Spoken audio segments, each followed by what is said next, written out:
Kai is a below-average human who works for the Urza Foundation, and despite being too weak to actually do anything about it, he still wants to do everything he can to prevent another race war and maintain the peace of this world. One day, he finds a girl chained up on a sky platform, and from the way she looks, she's apparently half angel and half demon, and upon seeing him, she begs him to help free her. However, none of this makes sense to him since angels and demons have been at war with humans for a long time, yet she hasn't said even one racist insult towards him, so he knows something must be terribly wrong. Some time ago, Kai steps out of a car and uses a pair of binoculars to start his observation. Meanwhile, his teammates are sitting in the back of the car and they are bored out of their minds. They hate having to come out here and wait for Kai, but he always observes the graveyard for at least 100 seconds, so there's no way he'd stop in the middle of it. Centuries ago, there had been a long-standing war between the demons, the celestials, the spirits, mythical beasts, and humans, and the war causes a great deal of devastation. So Kai wants to make sure something like that never happens again. He is currently a part of the Urza Foundation, and he has an obligation to observe this graveyard, where the demons have been sealed away to make sure nothing goes wrong. After 5 minutes have passed, Kai puts his binoculars down and reports that no abnormalities have been spotted, so the demons are still properly sealed away. He heads back to the car and they all start heading back to base, but along the way, his teammate asks Kai why he needs to check the graveyard so often when no demons have managed to escape in the past century. Kai acknowledges that the graveyard is decently secure, but is part of their job as members of the Humanity Aegis Agency to make sure that the demons never get out. The girl understands his point, but the guy still complains that there are 3 other graveyard seals in the world, so their patrols are useless if they are only keeping track of this one. Kai assures him that the other graveyards are also being adequately monitored by other agents because humanity can't afford to let a demon get loose. So even if the world is currently at peace, Kai refuses to let his guard down. Back at the agency, Kai is doing some training with a mythical beast simulation. However, the system warns him that it is really dangerous for him to attempt to train with a simulation of this level, since he is certified trash. However, Kai ignores this warning and charges at the dragon before attempting to knock it off its feet. However, the system was right as his attack didn't even budge the dragon, so if this wasn't a simulation, he would have become dragon food. But luckily, Saki is there to turn it off before he gets hurt. She complains about Kai taking too many risks, but he justifies it by saying training is meant to be risky, otherwise he wouldn't be able to improve himself. With how hard Kai works, the girl jokes that his name would have gone down in history if he was around to fight in the War of the 5 Races. But unlike the prophet Sid, Kai knows he's not cut out for something like that. He honestly finds it hard to believe that a human could ever win against any of the heroes of the different races. They were immensely powerful warriors who led their races into battle. Vanessa of the demons, Alfreya of the celestials, Kyoko of the spirits, and Rathi of the mythical beasts. There's no telling what could have happened if those 4 were still around, but luckily, they were all defeated by the prophet Sid. However, that's just the story they've been told since there is no evidence that Sid or his golden sword even exists in the first place. The other heroes all have videos that prove that they were there, but strangely, there's nothing about Sid. Even with the lack of evidence though, people still like to believe that he exists because it is comforting. After that, Seki goes over to Ashran, who got knocked out by the dragon, and tells him to get up since they need to start thinking about their gift for Jin's promotion celebration. Ashran says they can just get her a bouquet of flowers or something, but Saki thinks that is too boring since everyone else will be getting flowers as well. Jin is getting transferred to the royal capital of Urzak for her exceptional abilities despite only being 17, so they need to get her a special gift for the occasion. Just then, Kai receives a message from Jin asking him to meet her tomorrow morning, and she specifically asks for this to be kept secret from Ashran and Saki, but they are already looking at the phone, so they start asking if he is dating Jin. And Kai doesn't want to answer any of their questions, so he just decides to run away. By the next morning, Kai is out waiting for Jin to arrive at their meeting spot, and she soon shows up, clearly having put a lot of effort into dressing up for the occasion. Kai is surprised that she actually showed up on time for once since normally he would end up having to wait at least an hour or so. Jin calls him rude for saying that, but she admits that she was extra careful to be on time for their date since she's going to be transferred soon. Just then, she notices that Kai is still in his uniform despite today being his day off, but that is just because Kai came here right after finishing his morning training, so he didn't have time to change. Kai is literally the only guy who would act so casual about going on shopping with her, but that's what she likes about him. The two of them proceed with the shopping, and while Jin is checking out some jewelry, Kai asks what the purpose of this shopping trip is, so she explains that she wants to get goodbye gifts for Saki and Ashran. She knows they are planning to get her a gift, so she wants to give them something in return before she goes since it might be the last time they ever see each other. Kai says she's exaggerating a bit since her transfer will only last 2 years, so she'll be back here in no time. But then, Ashran and Saki would have completed their service as soldiers, so they would be civilians at that point. In fact, in 2 years, Kai and Jean are probably going to be the only soldiers left with the human Aegis agency. Kai tries to cheer Jean up by reminding her that she's been working hard so she can take over as the head of Urzak after her father steps down. She's been dreaming about it since she was a kid, so she shouldn't be sad about getting closer to her dream. After that, they go on with their shopping and have a fun time with one another, so by the time they are done for the day, Jin thanks Kai for agreeing to come with her since he made the trip a lot easier for her. While waiting at a stoplight, Jean recalls the time Kai went into the graveyard at the age of 10. He was there with Jean's father, but somehow he ended up falling into the realm where the demons had been sealed.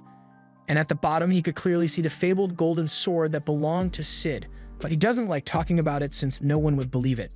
It was after this that Kai began his mission to ensure that demons would never be unleashed upon the world again, and he still feels the same way now, which is why Jean knows he is still going to be a soldier by the time she gets back. And on that note, she asks Kai if it's possible for them to become more than just friends after she returns, but in the middle of her confession, since there are no fireworks to interrupt her, reality begins to collapse. For some reason, Kai is the only one that can see crazy stuff that's happening, and before he can process what's going on, something called the World Reincarnation Order is executed, and he opens his eyes to find himself in a destroyed version of the city. He is confused at first, but his confusion quickly turns to fear as he sees a demon come around the corner. As soon as the demon notices Kai, it immediately starts casting an attack spell to kill him, so Kai is forced to block it with his weapon case. He managed to survive that initial attack, but the demon isn't done yet as it begins to charge up a secondary attack, so Kai makes a run for his gun, and as soon as he gets to it, he loads some of his special bullets and uses them to cancel out the demon's magic. The demon is shocked that a human was able to cancel out its magic, but it's all because his bullets are made with elven magic as their base, so it is enough to counteract demon magic. The demon tries something different and begins casting a spell at his feet, but Kai managed to jump out of the way and close the distance before firing a point-blank shot that incinerates the demon. Kai is relieved that his plan works since that last bullet is made in order to reproduce the effect of a dragon's fire, but he has never actually gotten to use it before. This is also his first time fighting a demon, so he's glad he was able to move like he does during training. He just needs to hope he doesn't run into a dragon though. All of a sudden, Kai hears a voice coming from behind him, so he turns around and finds another demon staring at him and wondering how a filthy human could have possibly managed to defeat a demon. Kai raises his gun and asks why the demon is able to speak the human language if it detests humans so much, so the demon says he found it easier to order around his human slaves by speaking the language. Kai is shocked to learn that humans are slaves in this world, but the demon refuses to elaborate further and says it will get rid of Kai immediately since he seems pretty dangerous. The demon is about to fire a powerful spell at Kai, but at the last second, someone throws a flashbang, and while the demon is blinded, they pull Kai into a car and speed off. Inside, Kai is surprised to find out that the girl that saved him is actually Saki. Saki says she has never met him before, so she's not sure how he knows her name, and no matter how much Kai insists that they know each other, she still doesn't remember him, and neither does Ashran. Saki and Ashran assume Kai must be having a psychotic episode because of the demon attack, but he genuinely knows them and can't believe they've forgotten about him. He tries telling them that they were on the same team in the Humanity Aegis Agency, but Saki has never heard of the agency and says she's a soldier in the human resistance. Kai has no idea what Seki is talking about, so he asks them to explain what happened in this world. They tell Kai that in the War of the Five Races, humans ended up losing.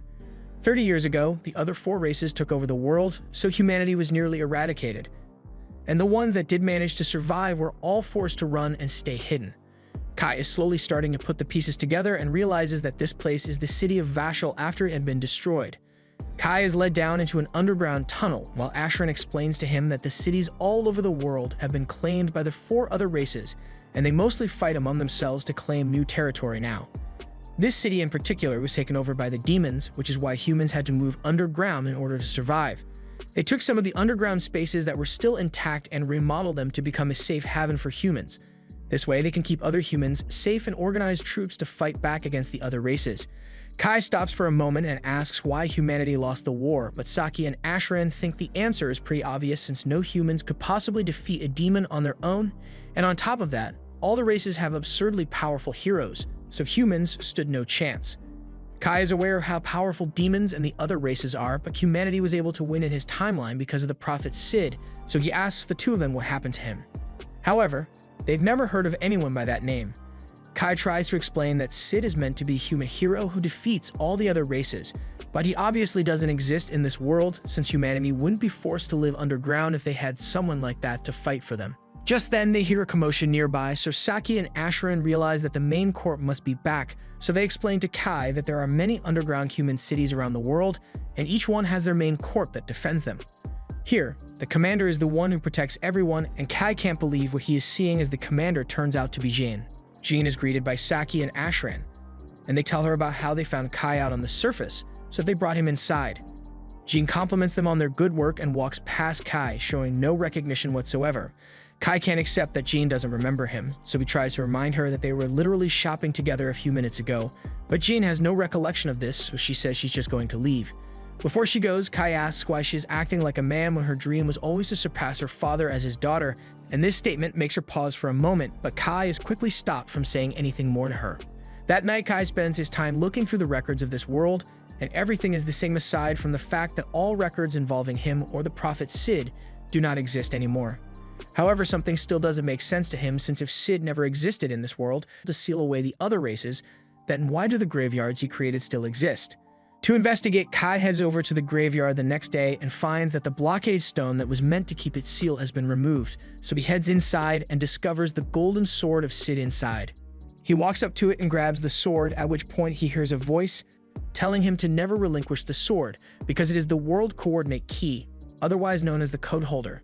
The sword then opens a gate which transports Kai to a mysterious platform, and upon climbing the stairs he finds the half-angel, half-demon girl chained up. Kai is having a hard time figuring out what race this girl is, but then the girl tells him her name is Rin and pleads to be saved once more before passing out. Kai approaches the girl, and he's still debating whether he should help her or not.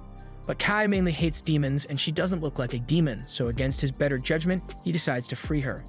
He tries using his sword to slash the chains in half, but the chains are too tough and show no signs of damage whatsoever.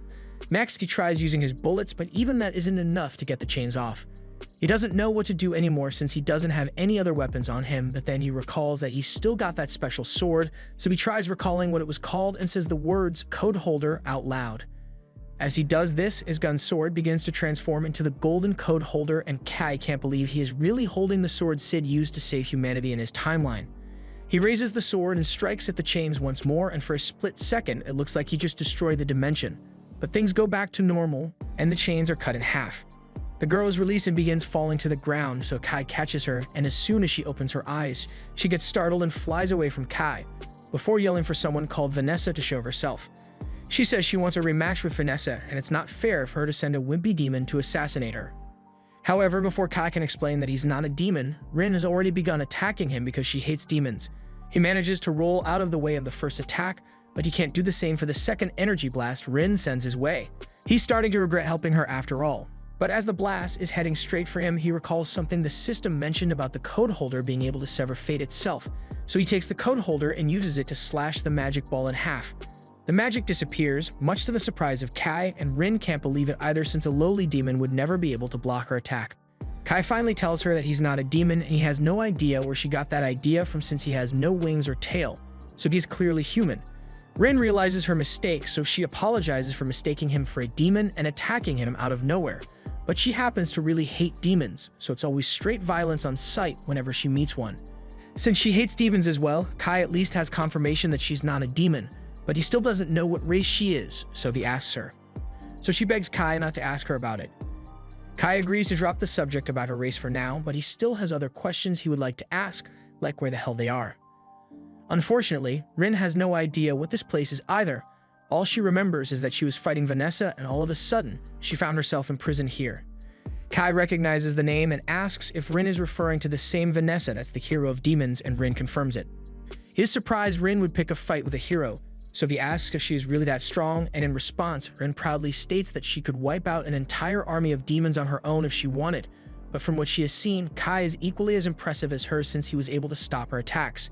She asks how he managed to pull it off, so Kai is about to tell her about his sword, but just then, he notices a portal behind Rin, which a hideous monster emerges from.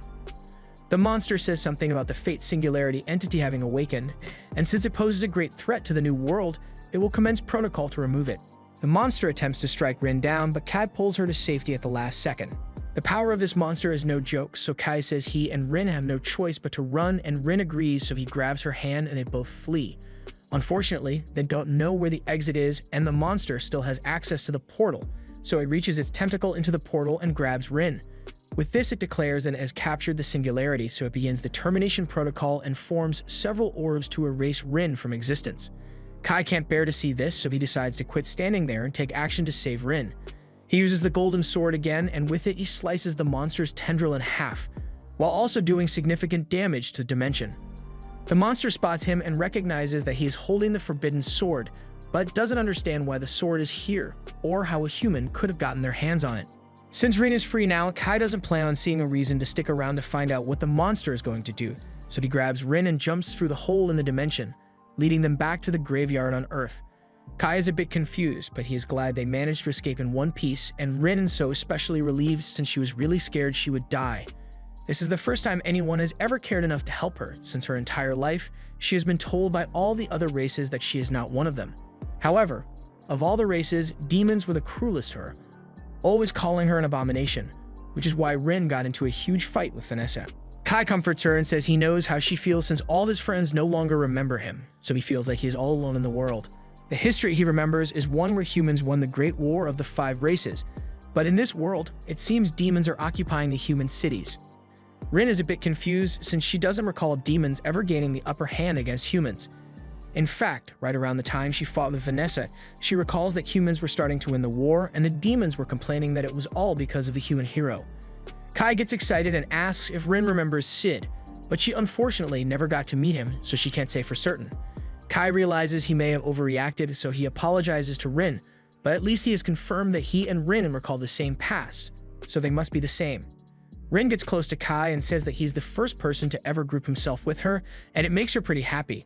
They both leave the graveyard a little while later, and Rin asks Kai what he plans to do now. But before he can give his answer, Rin collapses to the ground in exhaustion. Kai is worried and assumes it must be because of the attack she suffered earlier, so he helps her up and says he plans on going back to the city since he doesn't have anywhere to go, so he invites her to stay with him while he's there.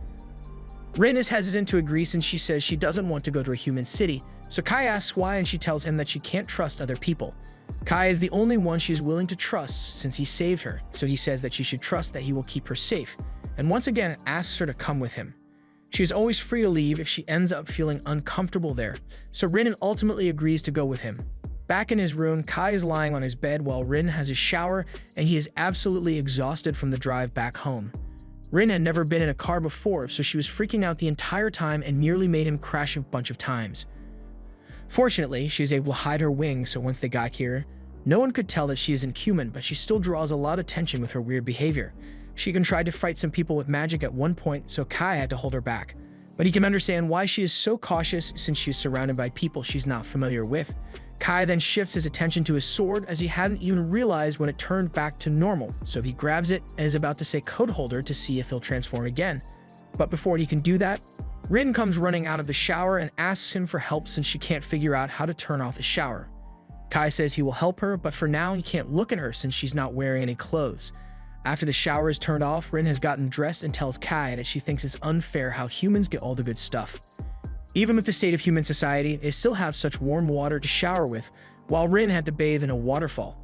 And humans also have such soft beds too, but on the surface, everything was destroyed, so she realizes Kai wasn't joking when he said the city had been occupied by demons.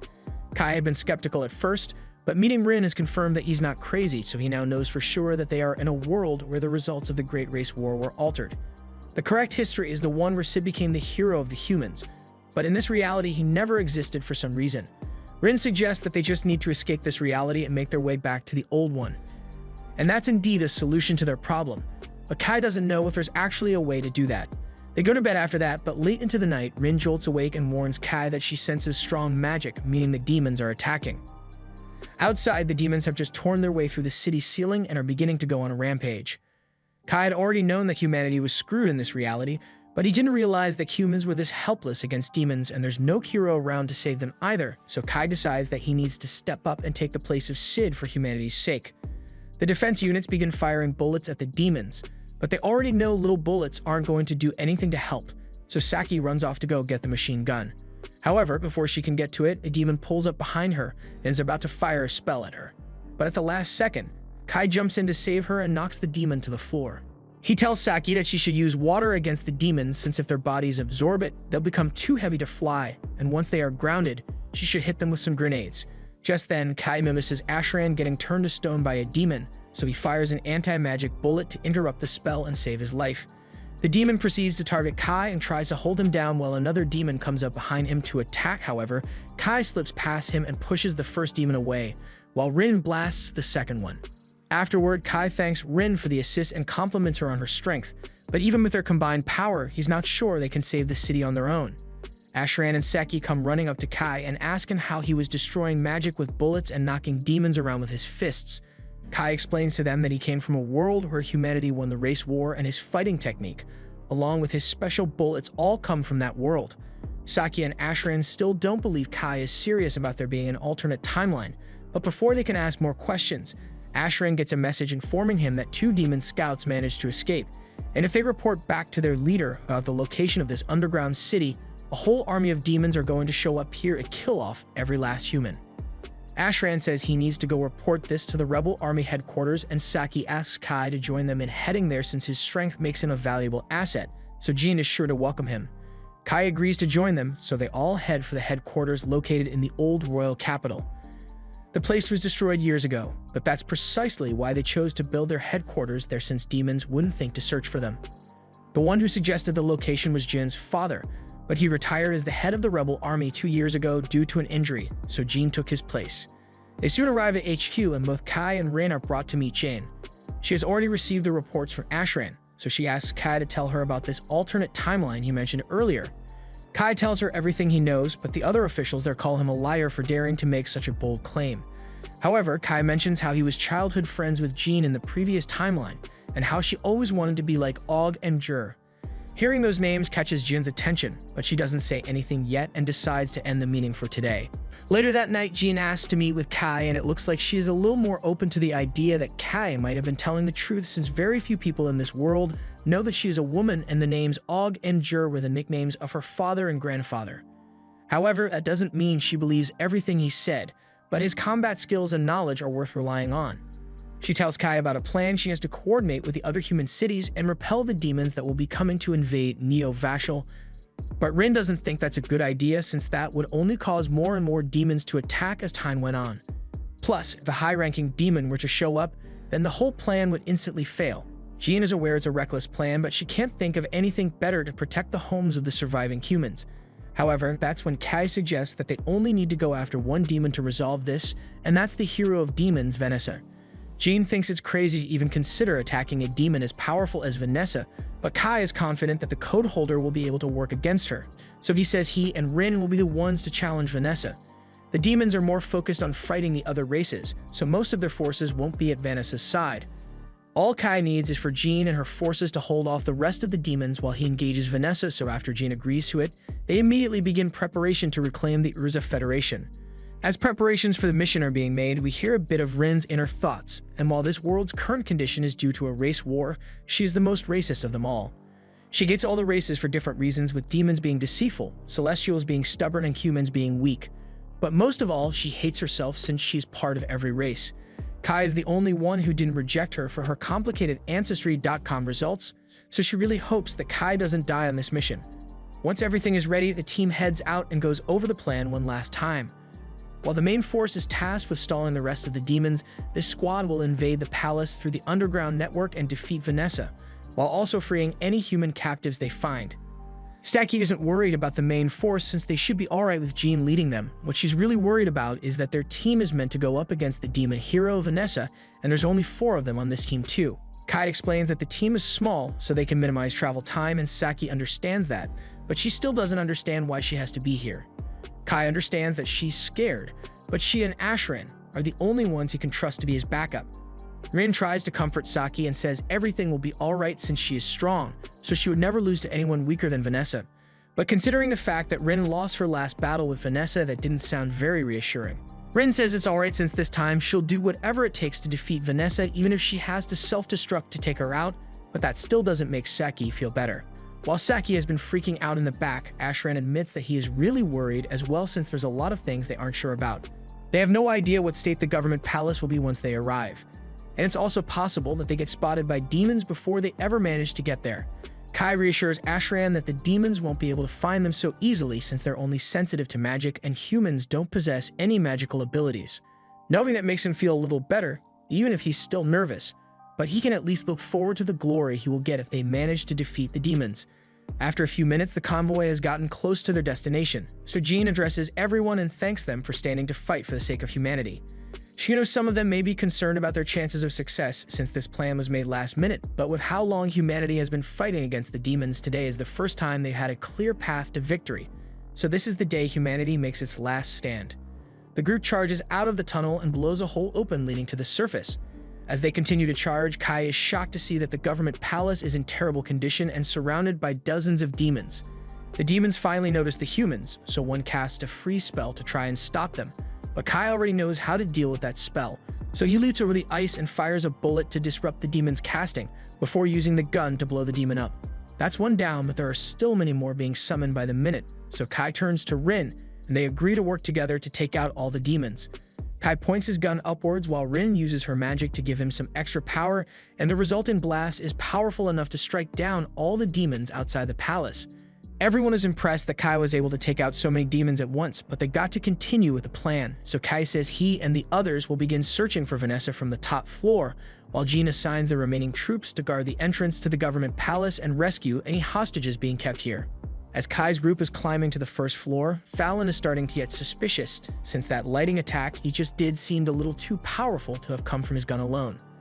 Almost as if it was amplified by magic, and she's about to accuse Rin of being the source of that magic, but Jean interrupts and reminds her that Kai and Rin are going to fight Vanessa for their sake, so this isn't the time to be questioning them. As they get closer to the top, Rin spots an imp in the middle of summoning a large demon, and it was already too late to stop it as the demon appears next to them and grabs one of the team members. Fallon jumps in to save the guy by chopping the demon's fingers to pieces. She tells the others that she will hold the demon off, so they should go on ahead without her. She promises that she will catch up once she has defeated the demon, and since they don't have time to waste, Jean agrees and says they should meet back up on the top floor. As the team makes it to the top floor, a bolt of lightning is fired at Jean and she is unable to dodge it, so she gets electrocuted to death. Or at least that's what it looked like. But as the smoke clears, Jean is perfectly fine, and it's all thanks to the elven armor she is wearing. She acquired it some years ago from an elf village, and when it comes to magic resistance, this armor is one of the best suits in the world. And since Jean is able to withstand the demon's attacks, she tells Kai that he can go on ahead to find Vanessa while she handles this guy. As Kai and the others make it to the next corridor, they all put on special armbands to help keep them hidden from the demons up ahead. Rin made these using her barrier magic, but since Ashran and Saki don't know that she's not completely human, she makes up a lie and says the armbands were made by a human instead to mimic an angel's barrier magic. The group proceeds to walk down the hall, but a moment later, a huge Reno demon walks out into the hallway and Saki is scared shitless, so she was about to fire a bullet at it even though she knows it wouldn't have done much. However, Rin tells her to put the gun down and wait a minute, and to Saki's relief, the demon walks past without noticing them. After that, they make their way to the breaker room where Saki and Ashran will be stationed as Kai's contingency plan. He's going to face Vanessa and he hopes to defeat her, but in the event that he can't manage it, their job is to turn off all the lights in the building so everyone can escape to fight another day. Rin tells them that if they stay quiet in here, and no demons should be able to find them, so they don't need to worry about fighting for now. They wish Kai and Rin luck, but as the two are making their way to the next floor, they suddenly hear an alarm being set off. They have no idea what's going on since the barrier magic should still be active, so there's no way the demons can see them. But then Kai realizes that it's probably the infrared security system of the building that detected them. Since the demons know they are here, they run to the next room when they are confronted by the demon general. The two of them immediately get into battle stance, and upon noticing Rin's wings, the demon takes a moment to let Rin know that he thinks her wings are disgusting. Kai steps in front of her and asks the demon if it was the one who restored the building's surveillance system. But the demon says it was actually Vanessa's idea. She was impressed with how well the security system worked, so she decides to have their human slaves maintain it so the demons could use it for themselves. In all honesty, Vanessa was quite pleased with the fact that the humans decides to invade today since she was growing quite bored, and she's curious to know why they decided to do something as stupid as attack the demon's base of operations. Kai asks if the demon would be willing to take him to Vanessa, but the demon intends to kill Kai and Rin for its own enjoyment. Kai is ready for a fight, but before he gets the chance to do anything, Rin grabs him by the arm and flies him past all the demons before throwing him over to the next passageway. She then seals the path with ice and tells Kai not to worry since she will catch up to him once she is done with these demons. Kai hates the idea of leaving Rin behind, but he agrees to go on without her as long as she promises to make it out alive. Rin then turns to the demons and they say they can smell the scent of an angel coming from her, but also that if an angel, elf, dwarf, dragon, and every other race you can think of. They ask what kind of messed up family tree made someone like her, but Rin has no idea what she is or how she came to be this way. But what she does know is that she hates the demons, and the only person she cares about right now is Kai. So if the demons are going to stand in the way of her being with Kai, then she will show them no mercy. On Kai's end, he has just arrived at Vanessa's throne room where she's been eagerly waiting for some entertainment, and at the same time, Jean and her team are still busy trying to take out that demon, but her sword attacks are proving to be ineffective, so as the demon flings her away and tries to burn her to ash, Jean takes some drastic measures and unlocks the true form of her sword and turning it into an elven bow, which she uses to strike the demon down. This time, her attack was effective, but it left her weakened since when elven magic items are used by a human who isn't capable of magic, it will chip away at her life force. Jean knows the risks involved in using it, but she's willing to give up her life for the sake of defeating demons. And besides, what she has had to deal with is nothing compared to Kay's job since he has to fight Vanessa. Just then, another demon crashes into the room from the ceiling, but before it can strike Jean, Fallon returns from her fight and knocks it away. Fallon fights with swords made of drake fangs, which is why she is able to contend with the strength of the demons. The troops outside are currently keeping the rest of the demons from making it inside the palace, but there's a limit to how long they can hold out, so everything depends on Kai's battle with Vanessa. Vanessa asks if Kai would be willing to put down his gun and give up right away. Most people would be surprised to learn that the strongest demon is a succubus, and since she was getting pretty bored, she offers to ride Kai's stick shift to pass the time. Kai immediately refuses, and Vanessa finds him amusing since most men would have folded on the spot after hearing her offer. She had heard that the human rebels had a commander who used elven armaments, so she wonders if Kai is that person, but Kai corrects her and says he's an outsider who came from a world where Vanessa was defeated. Vanessa doesn't believe him at first, but Kai doesn't look like he's lying, so she asks him which race defeated her in his world. She was expecting to hear something like the dragons, but Kai tells her that it was humans who killed her in his world. Vanessa finds this hilarious, so she starts laughing hysterically. You may not be able to see it, but the animation budget was well spent on some very necessary jiggle physics. She asks who was the human capable of killing her, so Kai tells her it was a human named Sid, and as soon as he says that name, memories start flooding Vanessa's mind from the previous timeline, including her knowledge about the code holder and world reincarnation, but a few seconds later, she goes back to normal and decides to kill Kai once and for all. She begins casting a spell, but Kai uses his gun to interrupt it and closes the distance to slash her across the chest. But it turns out to have all been an illusion as Vanessa appears behind him and attempts to blast Kai. Kai manages to escape, and Vanessa is impressed by his reaction speed, as well as his weapon since it is capable of disrupting her magic and can produce a force equal to that of a dragon's breath. But that doesn't change a thing since she's still going to kill Kai, and to do that she casts a Devastation Purgatory Flame spell that nearly turns Kai to ash. He managed to survive that one, but the next spell Vanessa starts casting is an Area of Effect spell, so there's no way anyone who isn't a hero would be able to survive it. However, after she casts the spell, Kai is still standing, all thanks to the code holder. Just then, Kai hears Rin yell for him to stand back, and in the next moment, Vanessa gets struck by lightning. Rin defeated those demons, although it left her pretty badly wounded, but she was so worried about Kai that she rushed over as soon as possible to help him.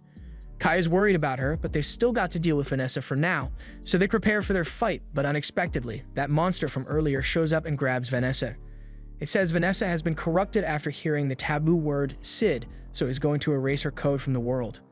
After seeing it, Vanessa finally remembers Last Riser, and as she is about to get erased, she uses all her power to break free and blast the monster into oblivion. The monster survives, but it goes. I have made a miscalculation, I ain't built for this, so have a nice day.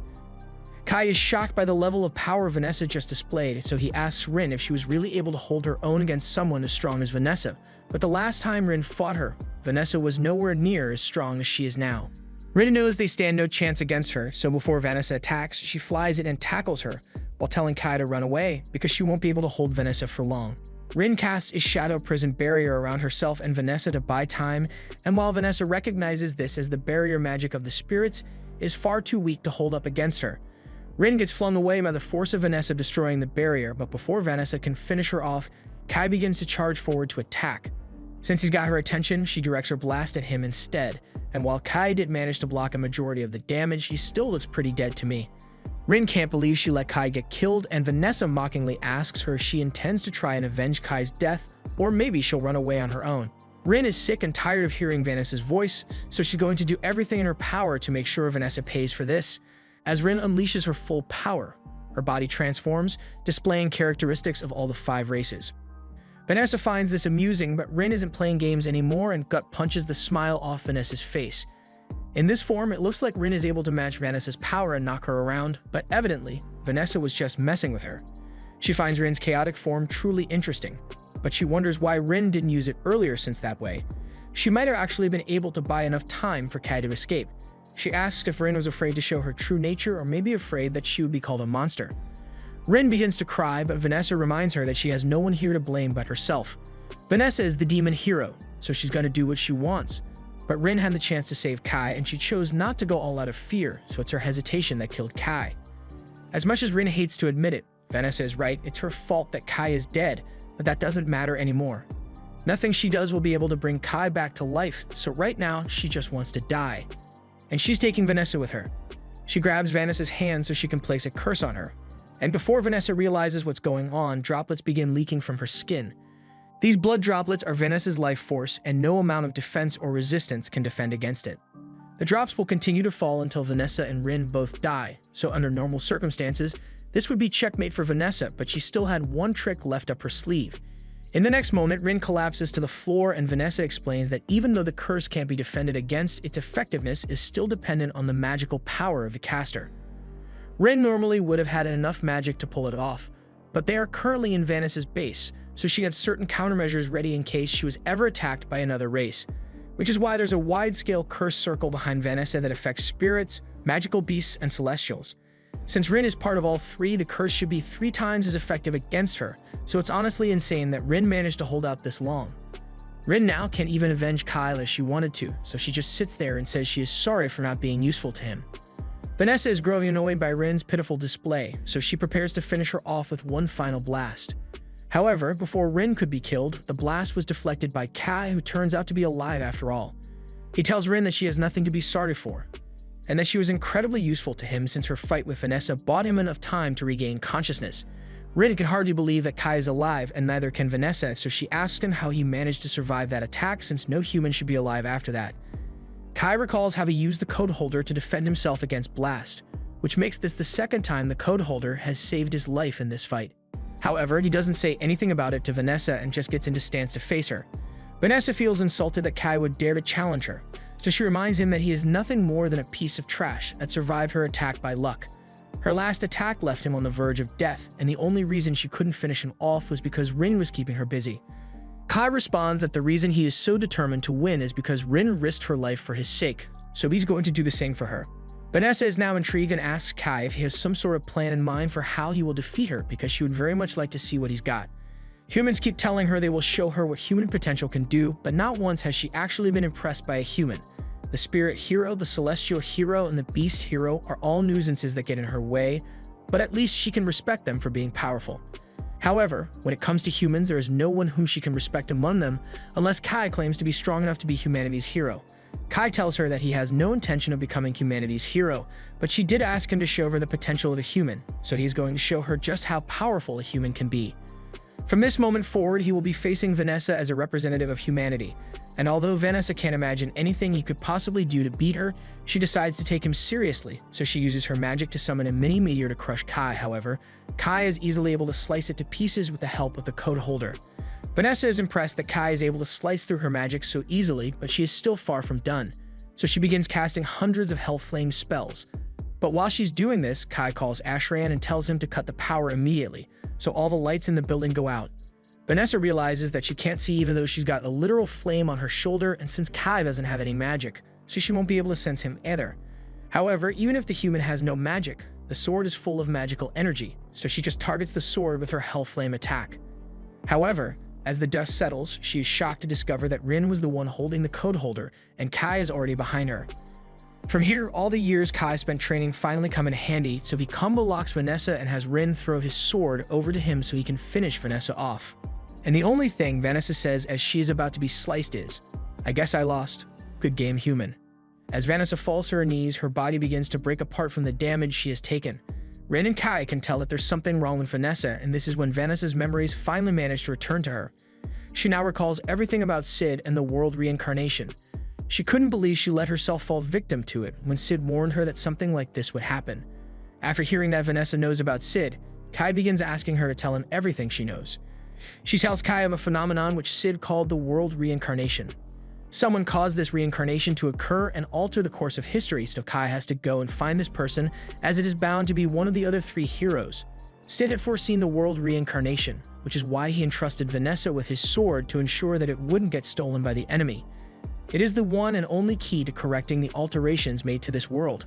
Kai asks why Vanessa and Sid would be working together when they are meant to be enemies, but while Vanessa did fight with Sid once, Sid earned her respect as a strong fighter and worked together. There's a lot about the previous reality that Kai doesn't know about, so Vanessa warns him to watch out for the Zero Code because it is magic that is incredibly troublesome to deal with. Aside from that, she tells Kai that he did well against her and she was really impressed with him. From his plan to utilize the darkness to his courage and combat skill. She is now sure that this is what Kai meant by human spirit, but she still feels incredibly frustrated for losing to him like this. She can't make excuses, but she would love to face Kai again. So she tells him that if they ever meet again, she's going to have a lot more fun with him. Kai is at a loss for words after what Vanessa just told him, but the exhaustion from the fight soon catches up to him, so Kai ends up falling to his knees, but he is relieved that he actually managed to defeat Vanessa after all. The news that Vanessa has been defeated spreads to all the human survivors, and before long, they've all gathered back at the Urza Foundation to begin reclaiming it. Things are finally looking up for the humans, but while everyone is happy with humanity's latest victory, Kai is still lost in thought about what his next move will be. Rin asks him if something is wrong, and he says he had thought something happened to the two of them, which was why they were the only ones who remembered the old world. But if he is to believe what Vanessa said, then it's actually the opposite which is true. The world around them got changed, and they were the only ones who remained the same. Rin says she wants things to go back to the way they were since she thinks this world is really scary, and Kai agrees with her, but he still has no idea how they'll change everything back. Just then, Jean comes up to Kai and Rin, and she wants to express her gratitude to them. It may be in ruins right now, but the only reason the humans have been able to reclaim their city is because of Kai and Rin's efforts. That's why she wants to thank them on behalf of the rebel army. However, she can't help but notice that Kai and Rin don't seem very happy despite their victory. Kai tells her that he is actually pretty relieved that he won since he doubts he could beat Vanessa if he ran into her again. Now that Vanessa is gone, humans can rebuild the city to how it was and maybe even better than it has ever been. But that is going to have to be handled by someone other than her. The people who were around when the Federation first fell to the demons would be much better suited to lead the restoration efforts, so she's not going to do it. But if she doesn't want to help rebuild, Kai and Rin ask her what she'll do instead. Jean explains that there are 3 other federations that were conquered by the other races, the Eo Federation, the Yulan Federation, and the Scholz Federation. Each one is currently under the control of one of the remaining races, and each one has a human rebel army fighting back against them. She plans to head over to help launch a large-scale operation to form a united rebel front. The news of Vanessa being defeated has already spread across the continent, and humans everywhere are more motivated than they have been in ages because of it. That is why Jean was hoping Kai and Rin would be willing to come with her and help the other rebel armies. If they work together, they may be able to accomplish the same thing the humans of Kai's original world did and get rid of all the other races. Jean will personally take command of the soldiers and lead them to ensure that Kai and Rin have every bit of support that they can offer, so she wants Kai to fight alongside them. Kai looks stunned for a moment, so Jean thinks it is important to mention that he will be adequately compensated for all this hero work. But it's not like Kai doesn't want to help humanity win the war, he was just thinking about how mature this version of Jean is. In his version of reality, Jean was an incredible person, but she also had a childish side to her. So she would do things like call him in the middle of training time, ask him out on shopping dates, and worry about her future with her friends, but it's hard to imagine this version of Jean doing those things. Kai agrees to join Jean in battling the other races and liberating humanity, so he extends his hand to Jean as a symbol of cooperation, and they shake hands on it. They then head down to the ground floor, and Jean addresses all the soldiers, asking if they have all gotten a good amount of rest, and they are all beaming with energy because this is the first time they've gotten to sleep without worrying about getting attacked by demons. They are all excited to have reclaimed Urza, and Jean informs them of the plan to reclaim the other federations. Meanwhile, Kai talks to Rin and tells her that he's going to put an end to the war of the 5 races himself. If this world doesn't have a Cid to save it, then he's going to have to step up and become humanity's hero instead. And while he is at it, he will find the person behind the world reincarnation and set the world back to normal. The group then set out for the EO Foundation to help the resistance there. But it's really cold, so along the way, Ashran ended up catching a cold. He's also feeling a bit frustrated that after all the work they did to reclaim the Urza Foundation, they didn't even get to enjoy their victory before they got sent out on their next mission. Saki tells him that he shouldn't be complaining since there are requests coming in from all over the country, and right now Jin and her team are humanity's only hope, so they need to do their part to help as much as possible. At the very least, Ashran can look forward to the idea that the royal capital in Urza would have been rebuilt by the time they return, as long as no demons attack it before they can get it fixed. Speaking of which, it's been 5 days since a recent incident occurred. Back at the Urza Foundation, while Kai and Rin were helping out with the cleanup, Rin suddenly began to sense a demon nearby, so she and Kai went to investigate. But as they entered the building, the demon's presence suddenly vanishes, so Rin realizes that this must be a trap, and she tries to warn Kai, but it's too late as they had already been caught in a barrier. Just then, a demon appears above them, and she recognizes Kai as the human who had defeated Vanessa, and she immediately fires a magic blast at him. Kai wastes no time in pulling out the code holder so he can deflect the attack. However, while he was distracted, the demon girl sneaks up behind him and tries to take him out, but at the last second, Rin intervenes and flings her away. Once there is some distance between them, Kai asks to know what the demon girl's intentions are, but she says she just wanted to greet the human who killed her sister. She introduces herself as Himmerl the succubus, and Kai is feeling the same terrifying aura he felt from Vanessa. When Himmerl heard that Vanessa has been defeated, she had to come to see the human who was powerful enough to take her out. Although, now that she's met Kai, she assumes he must have only managed to defeat Vanessa through a series of lucky events. She's also sure that if all 3 siblings were there, he probably wouldn't have won the battle. Kai asks if Himmerl is here to get revenge for her sister's death, but while Himmerl did love Vanessa, she's not willing to go as far as getting revenge for her sake. With Vanessa gone, she's officially the demon's #1 hero, and unlike Endeavor, she's happy being promoted by technicality. So she's actually grateful to Kai for killing Vanessa, which is why she hasn't really come to fight today. She's here to make a deal with him. She first makes it clear that if she ordered all the demons to gather here, they could easily wipe out Kai, along with all the other humans, and reclaim the capital. But she is currently choosing not to do that, which is why she wants a truce with Kai. Essentially, it would be too much of a hassle for her to gather the demons to attack the capital again, and even if she did, she would be leaving herself vulnerable to attacks from the other races. However, she has some conditions for this ceasefire. The humans can keep the capital, but they must leave all other territories that are owned by demons alone. Kai doesn't like the idea of making a deal with Himmerl, but he says he will pass the message on to Jean. With the mutual truce being agreed upon, Himmerl asks if they can stop being so hostile towards her now, but Rin makes it very clear that they are still enemies regardless of whatever deals they may have agreed to. Himmerl has accomplished what she came here to do, but before leaving, she mentions that Kai is still free to attack the other races as much as he likes, and in fact, she encourages him to do so because it would take a lot of work off her plate if he does. With that, she floats into the air and leaves Kai and Rin to get back to their business, but she stops for a moment to inform them that she will be heading to the realm of the Celestials soon, and she also warns Kai to be careful, because the hero of heaven, Alfrea, has been acting really strange lately.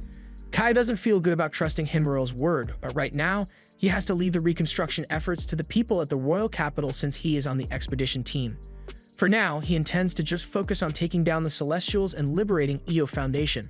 The term Celestials refers to the alliance of races including elves, dwarves, fairies, and angels, and they are every bit as cowardly and cunning as humans are, but they are capable of creating powerful magic tools to aid them in battle. So if demons are seen as monsters, and Celestials could be considered enhanced humans. Just then, Jean makes a radio announcement to everyone on the squad and tells them that they will soon be passing the halfway point on their journey to EO, and there's an old radio stop along the way, so she says they can all take a break there and rest before they arrive. Ashran is glad to finally get a break from all this driving, but just when he was finally starting to relax, Rin senses something from above, so she warns Kai, and he looks up to spot a dragon heading straight for them. Once Jin is informed of this, she orders all drivers to move at full speed, while the others will engage with the dragon. They open fire on it, but the dragon's scales are far too tough for their guns to do any real damage, so the dragon manages to get in close and swipe a couple of the cars off the road. Once Kai and Rin finally get into position to attack, Rin prepares a powerful lightning spell, and Kai pretends that he's the one who shot it in order to keep Rin's magical abilities a secret. The lightning blast strikes the dragon, and it looks like it was enough to do some significant damage. While it still didn't kill the dragon, it scared it enough that it decided to leave on its own.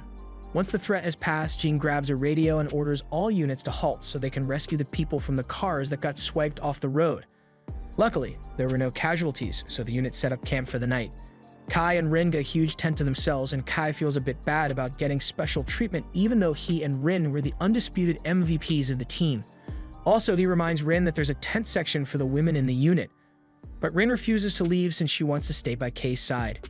Just then, she senses Jean coming this way, and sure enough, a moment later, Jean and Fallon enter the tent.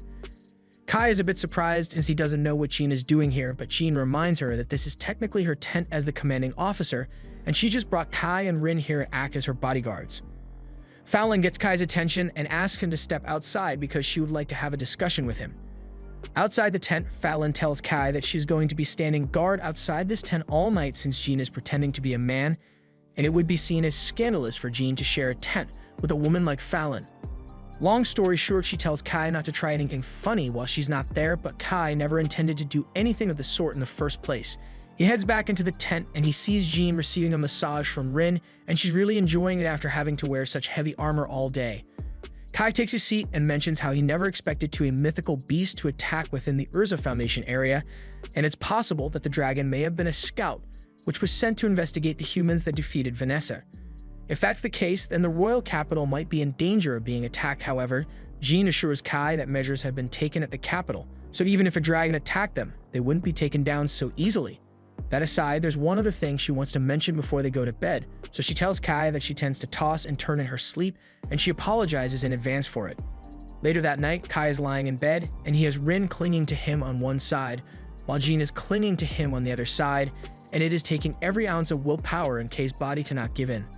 The next morning, everyone gets back on the road, and Ashra notices that Kai looks like he didn't manage to get any sleep at all last night, but Kai doesn't want to talk about it. As they continue to drive, Rin notices a structure outside in the mount, so she asks Saki about it, and Saki tells her that it's the border wall that divides the federations. They will soon be crossing the border, so Jean radios in and tells everyone that their destination will be 8th City, Cassiopeia, which is just outside Eo's capital. As they approach the city, Saki is put on lookout duty, and she says it's important to strike first if they encounter any Celestials, since guns actually work on them. Kai reminds her that she probably shouldn't be so trigger-happy since humans and Celestials look really similar, so she might end up shooting the wrong person if she's not careful. They soon arrive at the location where the human resistance is hiding out, and they'll need to continue on foot from here on out, so they all get out of the cars and begin walking. As they walk, Rin comes up to Kai and tells him that she found some really tasty fruit to eat. Kai tells her she shouldn't eat random fruit she finds, but Rin says it's really delicious, although it does make her tongue feel a little numb. The group eventually makes it to the camp of the Resistance, and they are greeted by all the humans there. The front gate opens, and the Resistance's general comes out to greet the group as well. He introduces himself as Zephan, and he is honored to meet Jean in person. The news of the defeat of Vanessa has inspired them not to give up hope, so they are really glad to have Jean's team here. Zephan then turns to Fallon, and he is glad that he lived long enough to reunite with her despite them fighting so far apart from each other, and likewise, Fallon is happy to see that her old master is still alive and kicking. Moving on to business, Jean asks to be taken to see the commander of the rebellion here, so Zephan tells her to follow him so he can lead her to Dante. However, before they get there, Zephan asks Fallon if she knows anything about Dante. From what she has heard, Dante is a descendant of the old royal family of Io, and chooses to refer to himself as Emperor. He is also really jealous and suspicious of everyone around him, so it is likely that he views Jean as a threat to his authority. Zephan tells her she is correct, and he asks Jean to please be tolerant of Dun's behavior because if nothing else, the soldiers here really appreciate her help. As they arrive at Dun's office, they are introduced to his vice commander, Kuberi, and she says that all requests made to Dant must go through her, but Rin notices something off about her, although she can't tell what it is exactly. Jean heads inside to meet with Dante, and Dante is immediately hostile towards her for trying to steal his glory. In fact, he never wanted Jean to come here in the first place, but the soldiers decided to ask for help on their own. Regardless of who it was that asked for help, Jean assumes that Dan doesn't like being under the control of the Celestials, which he confirms to be true. And if that's the case, then Jean is still going to lend her aid in any way possible. A strategy meeting is held where Jean is informed of the way the Io Foundation was divided after it was conquered by the Celestials.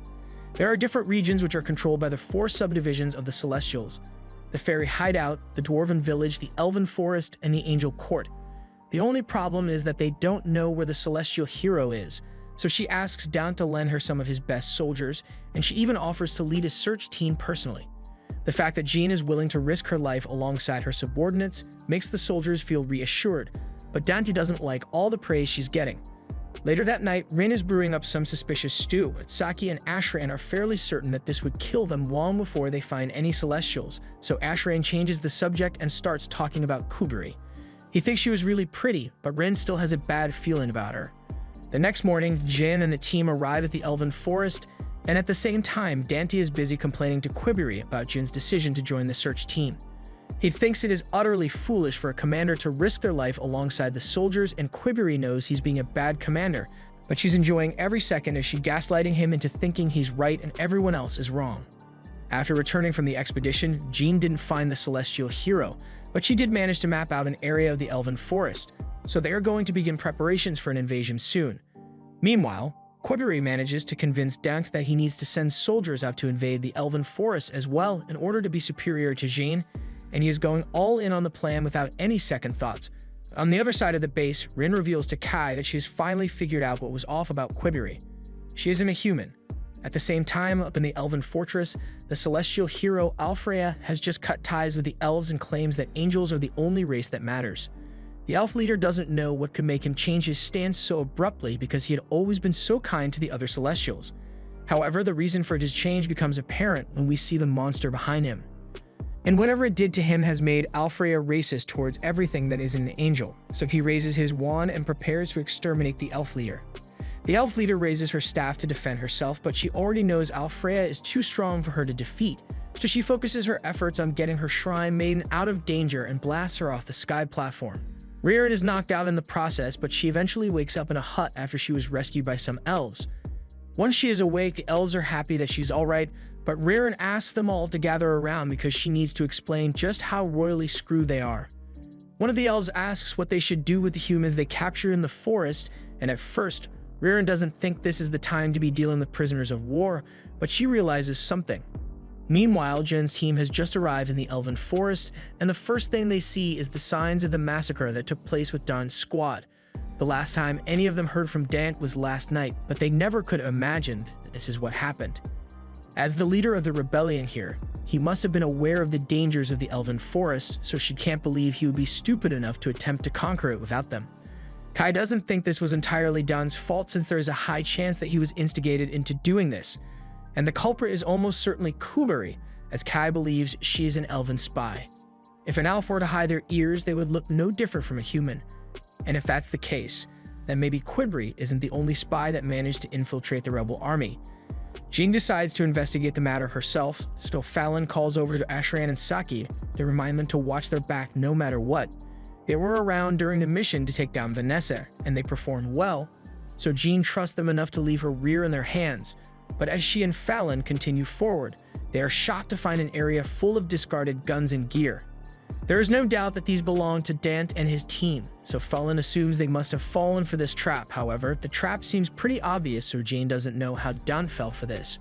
Kai points out that this is just a decoy, meaning the real trap is actually above them in the tree leaves.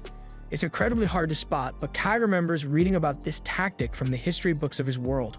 Just then, Rin approaches Kai and tells him that he hears something nearby, and it's probably an elf, so they should be careful. Rin follows the scent and leads the others through the forest until she reaches a small clearing in the forest.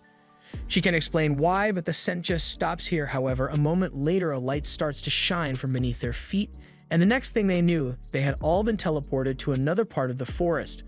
Upon landing, there's a little mishap between Ashran and Saki, where Ashran may or may not have accidentally found out what Seki's ass feels like, but that's besides the point. Right now, they are now deep within enemy territory, so they need to stay vigilant so they don't get caught off guard. All of a sudden, they see a little fairy girl run out of the bushes while chasing a butterfly, and she's so focused on getting the butterfly to become her friend that she barely pays attention to the group of armed people in front of her. She eventually bumps into Ashran's leg and falls over, so now that she realizes that there are other people here, she asks what part of the forest they are from since she assumes they are all elves. But she finds it strange that she can't sense any magic coming from them, so Ashran clarifies that they are actually all humans. After hearing this, the girl is scared out of her mind and runs back into her village to get away from the scary humans. The others follow her, And as they arrive at the entrance to the elf village, the guards immediately draw their bows ready to defend against the intruders. However, they are ordered to stand down by Quibri. Jean confirms that Quibri is a celestial spy and questions her about what she did to Dante's team. Quibri says Dante and his team are still alive, but they inhaled quite a bit of paralytic pollen, so they won't be able to move a finger for at least a few days. Jean immediately demands that Quibri release the hostages she has taken, and Quibri says she is fine with letting them go, but only under one condition. She wants them to fight against the angels and defeat Alfrea.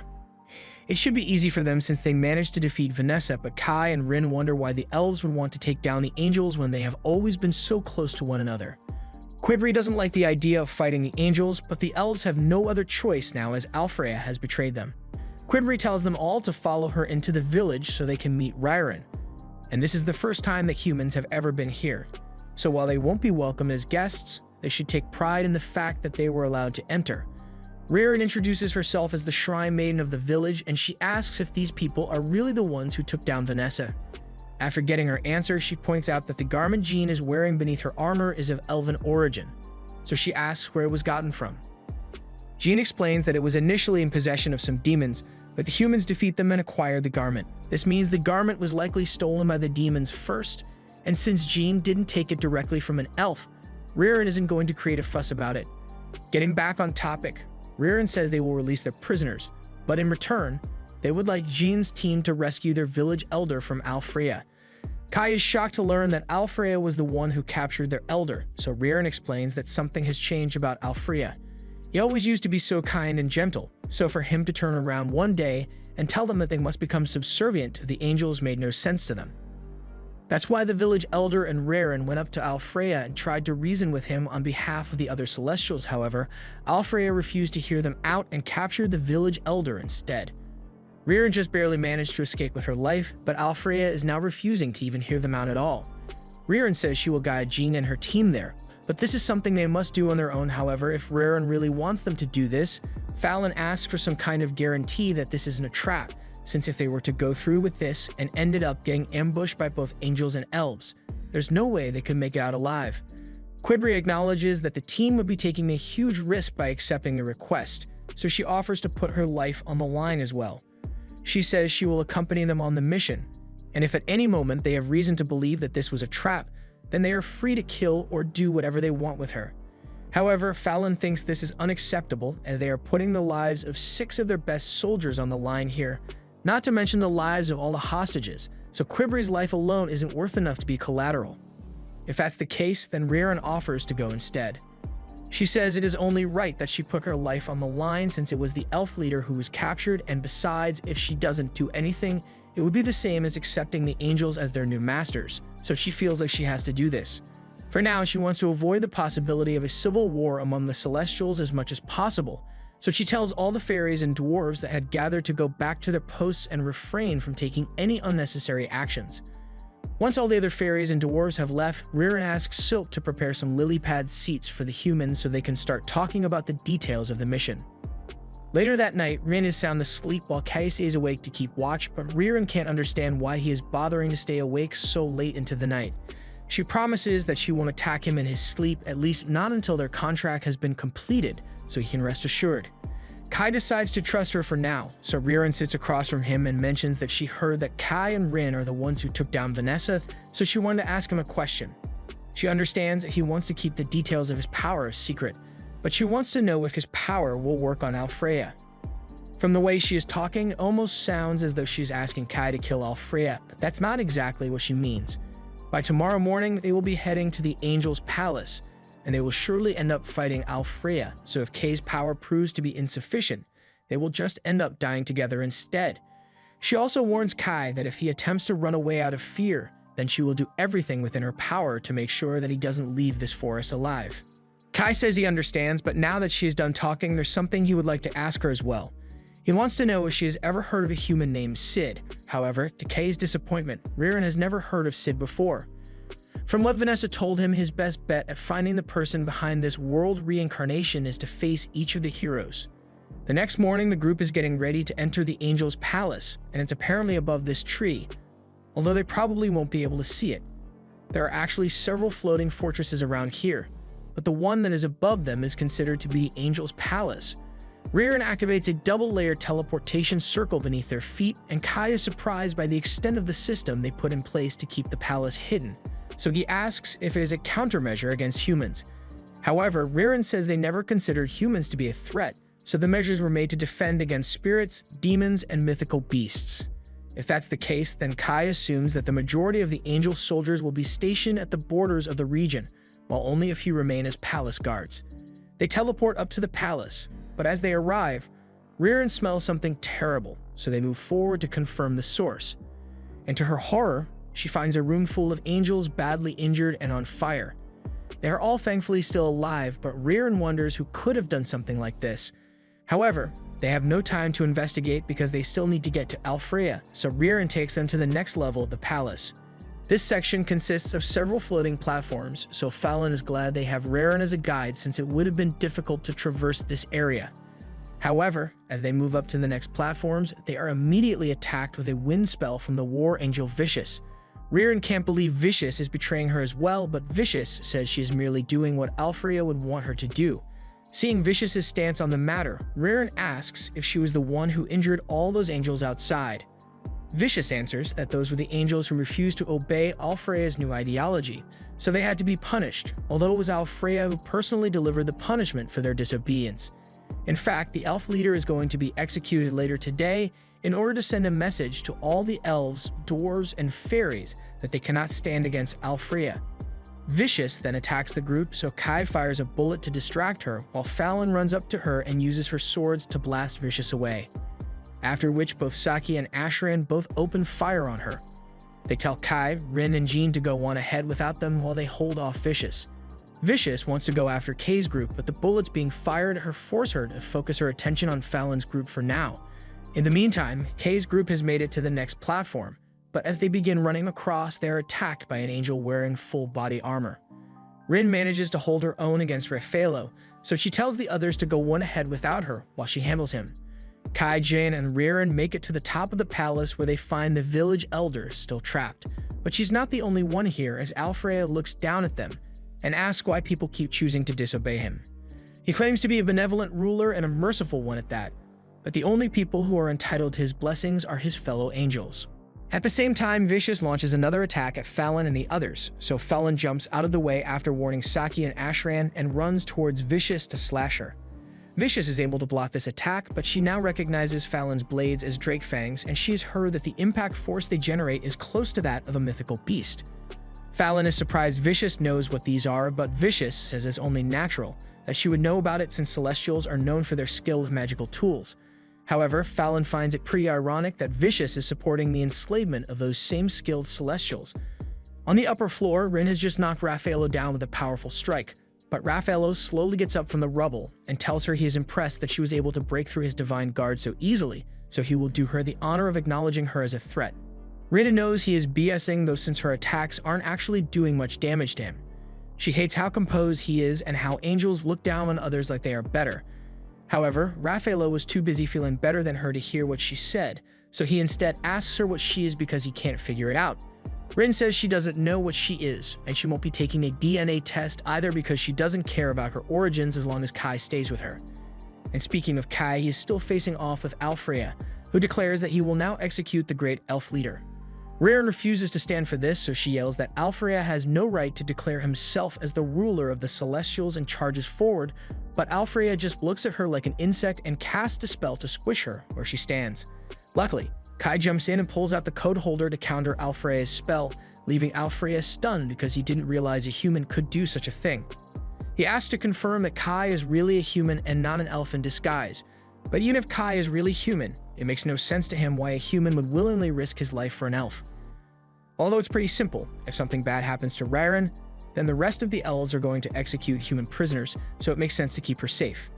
Alfrea still doesn't understand since Kay's life should be more valuable to him than anything else, and if his judgment was off even by a little bit, he could have been vaporized along with Riran. But for him to be so confident that he could block it, the sword he is holding must be special in some way. Kai doesn't deny that the sword is special, because it was at least powerful enough for him to go toe-to-toe with Vanessa. Upon hearing that Vanessa was defeated, Alfreya breaks out in hysteric laughter at the realization that she foolishly let herself be killed by a puny human. Kai tells Alfreya that he's in no position to call Vanessa a fool because at least she didn't try to eliminate her own subordinates. However, Alfreya says that he can decide what he does with them. He is the most brilliant spire of heaven, so he has no desire to call anyone who would disobey him a subordinate. Jean is done listening to Alfreya's narrow-minded speech, so she draws her long bow and fires a shot at him. Alfreya raises his shield to defend himself, but Jean's shot breaks straight through it and leaves a small cut on his cheek. Alfreya is surprised that Jean is using an elven bow, so he asks her if she's aware of the consequences something like this will have on her body. Jean says throwing her life force away is nothing to her, but this is the first time Kai is hearing about this, so he is worried and asks her what she means by that. However, they don't have time for a conversation, so she says she will explain later. Alfreya launches a thunderball at Jean and she attempts to counter it by firing another arrow, but the arrow does nothing, so she ends up getting hit with the blast. However, after the blast hits, Jean seems to be fine, and it's all thanks to the elven garment she is wearing. With it, she will be able to withstand most magical attacks, but Alfreya is becoming infuriated by the fact that Jean is using celestial equipment against him, so he plans to eliminate her with his Light of Judgment. As the light is about to strike them, Ririn finally does something and uses her magic to put up a shield around them all. She refuses to let herself be saved by humans more than once, and Kai is happy that she will fight with him, but he still thinks it would be better if they could make this a 4-against-1 battle, so he and Ririn go to find a way to free the Great Elder. Alfreya spots them heading towards the crystal, so he throws a divine spear at them, which forces Ririn to put up another shield. But this time, the shield isn't strong enough to stop Alfreya's attack, so Kai has to step in and slash the spear in half. Alfreya is frustrated that a human is countering his attacks, and while he is distracted, Ririn jumps onto the crystal and attempts to use a dagger to free the Elf Elder. However, her plan fails miserably as the dagger shatters upon contact. Ririn can't believe what just happened, since that dagger was one of the strongest magic tools elves have ever made. So far, none of this makes sense to her, because to begin with, the Elf Elder possesses power that is close to that the heroes, yet Alfreya sealed her so easily. He summoned a spear that easily shattered her shield, Holy Light with a belt, and a red sword, all in the span of a few minutes, and even if he is a hero, using this much magic in such a short amount of time shouldn't be possible, so she wonders where he got all this power from. Maybe it has something to do with why he suddenly changed, but Alfreya denies anything of the sort. This is merely a cleansing in celebration of his new subordinate, Last Riser. Meanwhile, Rin is locked in heavy combat with Raffaello, and she's pretty much losing, so he tells her to try harder. However, Rin can tell that Raffaello is holding back for some reason, although he won't admit it, and after she gets spiked across the floor, she finally decides to ramp things up and throws a punch that knocks Raffaello's helmet clean off his face. At the same time, Fallon's team is still fighting Vicious, and while Vicious is distracted with Fallon, Saki and Ashran begin firing bullets at her wings, since that's the source of an angel's magic. Vicious notices this and dodges in time, but she fails to dodge the grenade, so she gets blown up, and while she is disoriented, Fallon sneaks up behind her and delivers the finishing blow. Back to Rin after she knocked Raffaello's helmet off, he calmly sits down and tells her to hurry and join her friends. With her power, they might be able to free the Great Elder from Alfreya's seal. Rin asks if Raffaello lost on purpose because he doesn't agree with Alfreya, and while Raffaello still doesn't admit anything, he says that on the day Alfreya first changed, he and Vicious immediately noticed that something was wrong with him, but they couldn't outright confront him about it, so they bided their time until the right moment so they could stop him. As Vicious is being held at blade point, she says she wants to tell Ririn and the Great Elder that she is sorry for her actions, so she wants Fallon to deliver the message after she has been killed. Fallon realizes that Vicious was never actually trying to kill them, and it makes a bit of sense since Vicious could have just attacked from the sky instead of engaging in a sword fight if she really wanted to win. Because of this, she decides not to kill Vicious after all and instead asks her to take them up to the floor where the others are fighting Alfreya. Meanwhile, on the top floor, Alfreya orders Last Riser to attack, so it moves forward and unleashes a pressure wave that hits the others hard, but it literally sends Jean flying. Luckily, before she could get sent off the edge of the map, Jean is saved and uses the opportunity to fire an arrow at Last Riser. The arrow connects, but it does absolutely no damage to Last Riser. Jean thanks Rin for saving her, and she definitely wants an explanation as to why Rin has wings, but that can wait until they are done with the battle. Rin takes Jean back to the ground, and she is shocked to see Last Riser standing in front of Alfreya. Kai asks Alfreya if he is the one who is behind the world reincarnation, but Alfreya has no idea what he's talking about. Since it doesn't look like he knows about it, Kai asks him if he remembers the prophet Sid, and at first, Alfreya still has no memory of him, but the memories slowly begin coming back to him as he recalls that he received something from Sid. Last Riser sees Alfreya remembering shit, and she will not stand for it.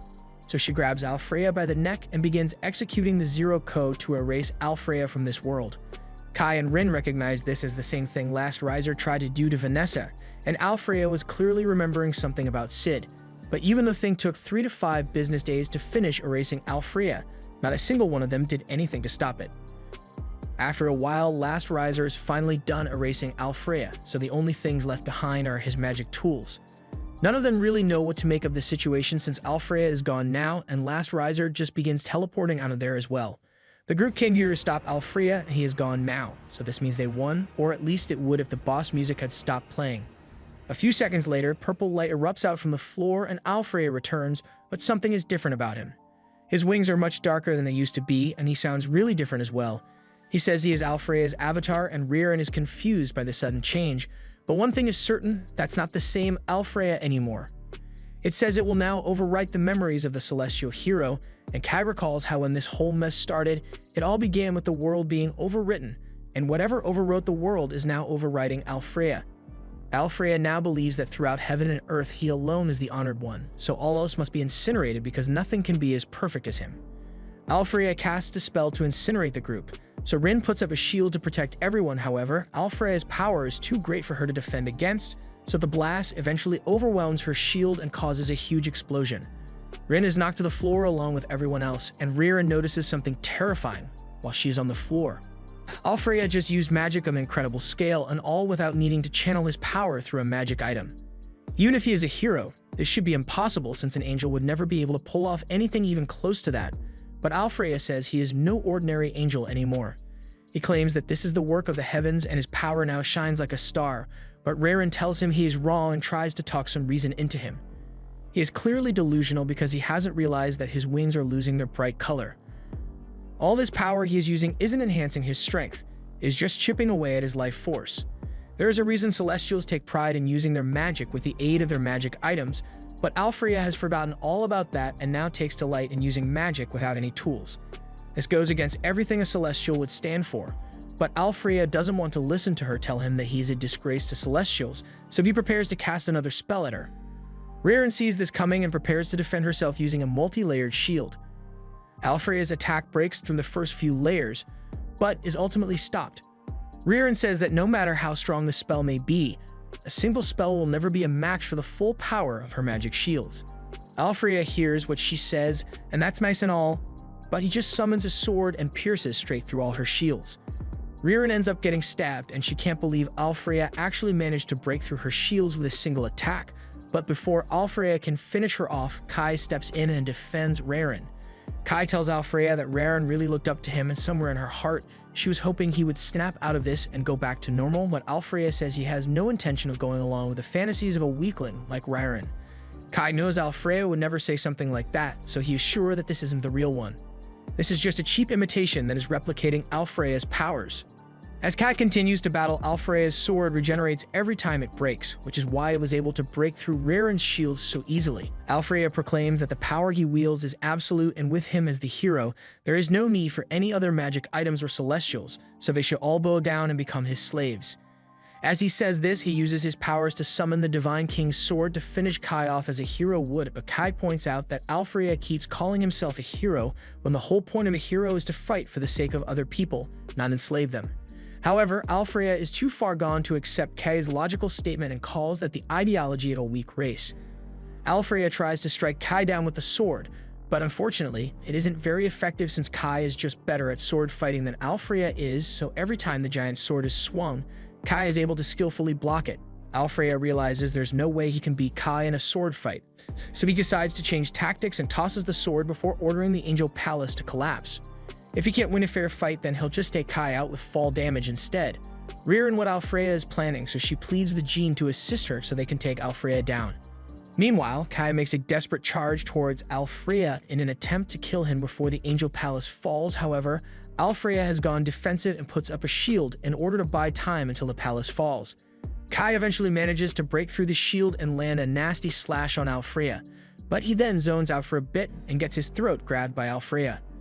He was expecting Alfrea to come to his senses after being slashed by the Codebreaker, just like Vanessa, but something is clearly different with him. At the same time, Ririn and Jean are working together to line up the perfect shot to take out Alfrea with their combined power. They only get one shot, so Ririn reminds Jean that she has to be careful not to miss. Jean understands, and as soon as Alfrea is within her crosshairs, she unleashes the blast, completely carving through the left side of Alfrea's body and forcing him to release Kai. Alfrea is enraged by the damage done to his perfect body, but before he can use any more magic, Kai gets back up and places his hands on Alfrea's chest before punching him in the stomach to finish him off once and for all. That last punch was enough to release Alfrea from Last Riser's influence, so he has now come back to his senses and deeply regrets all the things he has done. Ririn is glad to see Alfrea is back to normal, but he tells her that the palace is going to fall out of the sky soon, so she and the others need to get away from here as soon as possible. He no longer deserves to be called the Celestial Hero after the horrible things he has done, so he asks Ririn to tell all the Celestials that all the chaos was his fault. He doesn't have much longer left to live, so he turns to Kai and tells him that he received a message from Sid the last time he saw him. He said something was supposed to exist in this world. He's not sure what Sid was talking about at the time, but he seemed very frustrated by it. Before he dies, Alfrea tells Kai that the cause of the world's reincarnation is hatred among the races, and as his final wish, he asks Kai to destroy the hatred that lurks in this world. Following this, Alfrea disintegrates and the Sky Palace eventually crumbles to the ground. Alfrea's subordinates hear the full story from Ririn, and they are disheartened that Alfrea met his end, but they are also glad that everyone else managed to make it out in one piece. Raffaello blames himself for not noticing the change in Alfrea until it was too late. Kai asks when Alfrea's behavior first began to change, so they tell him that it was around the same time that Last Riser became Alfrea's subordinate. Kai knows this can't be a coincidence, but it makes no sense why Last Riser would attack Alfrea if it was his subordinate. Last Riser was also present when Kai first rescued Rin from her prison and only attacked after he set her free, so it's almost like it's monitoring individuals of interest, and that means it might attack Rin again at some point. A while later, Rin wakes up from a nightmare where she is being hunted by Last Riser, and the first person she sees after waking up is Kai, so she hugs him for comfort. Kai is glad to see that Rin is alright since he was getting worried about how long she's been asleep. Jean interrupts the touching moment, and Rin is startled because she hadn't realized Jean was sitting there as well. Now that the fighting is over, Jean says she wants an explanation for why Rin has wings and can use magic. She hears the whole story, and it now makes a lot of sense why Falin was so cautious of Rin at first. Jean also had a feeling Rin wasn't exactly human, but she never could have imagined that Rin doesn't know what race she is. Jean asks why they kept it a secret all this time because it's not like she was going to burn Rin at the stake if she told the truth. On second thought, Jean totally would have killed Rin if she knew Rin wasn't human from the start, so it was probably for the best that it was a secret up till now. After all the things Rin has done to help humanity, it's hard for Jean to think of her as an enemy, and Rin is glad to have someone else who accepts her for who she is. Kai feels like he should tell Saki and Ashran as well, but he isn't sure how they will react, and the news may end up spreading to the other soldiers, so Jean thinks it's better if they just keep Rin's story a secret for a bit longer. Now that the discussion is over, Jean has a very serious request for Rin. She wants permission to cuddle Rin's fluffy wings, and Rin is a little confused, but she allows it and Jean begins caressing her wings, and Kai doesn't know how to feel about what he is seeing. The next day, the group meets with the elves to finalize the terms of a temporary peace treaty with the elves. The humans will avoid entering any part of the elven forest for 1 year, and in return, the elves will stay away from all human territories as well. Jean agrees to those terms and promises to ensure that the EO resistance abides by the treaty, so the truce with the elves has officially been formed. Jean and Kai are then presented with gifts, but they are a little confused since they weren't expecting to receive anything. This is their way of showing gratitude for all the help Kai and Jean offered in taking down Alfrea, because it prevented a nasty civil war for them.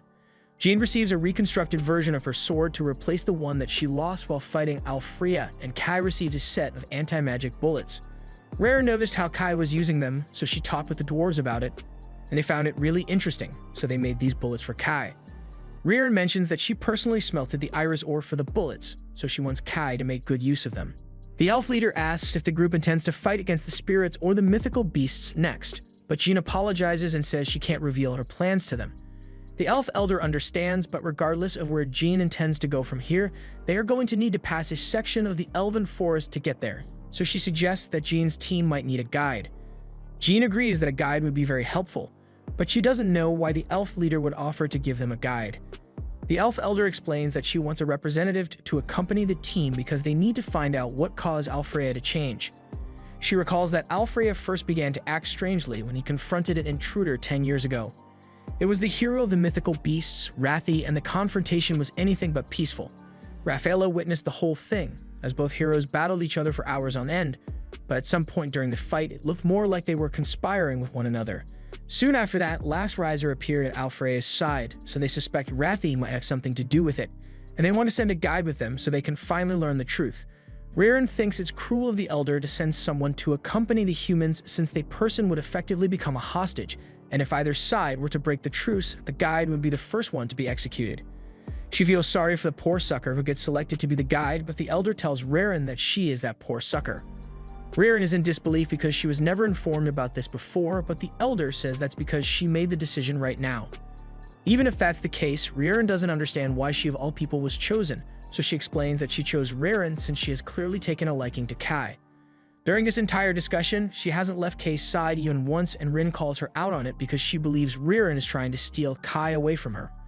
Ririn denies trying to make a move on Kai and asks Kai to back her up on this, but Kai just says he would be happy to have her as a guide, so Ririn has no choice.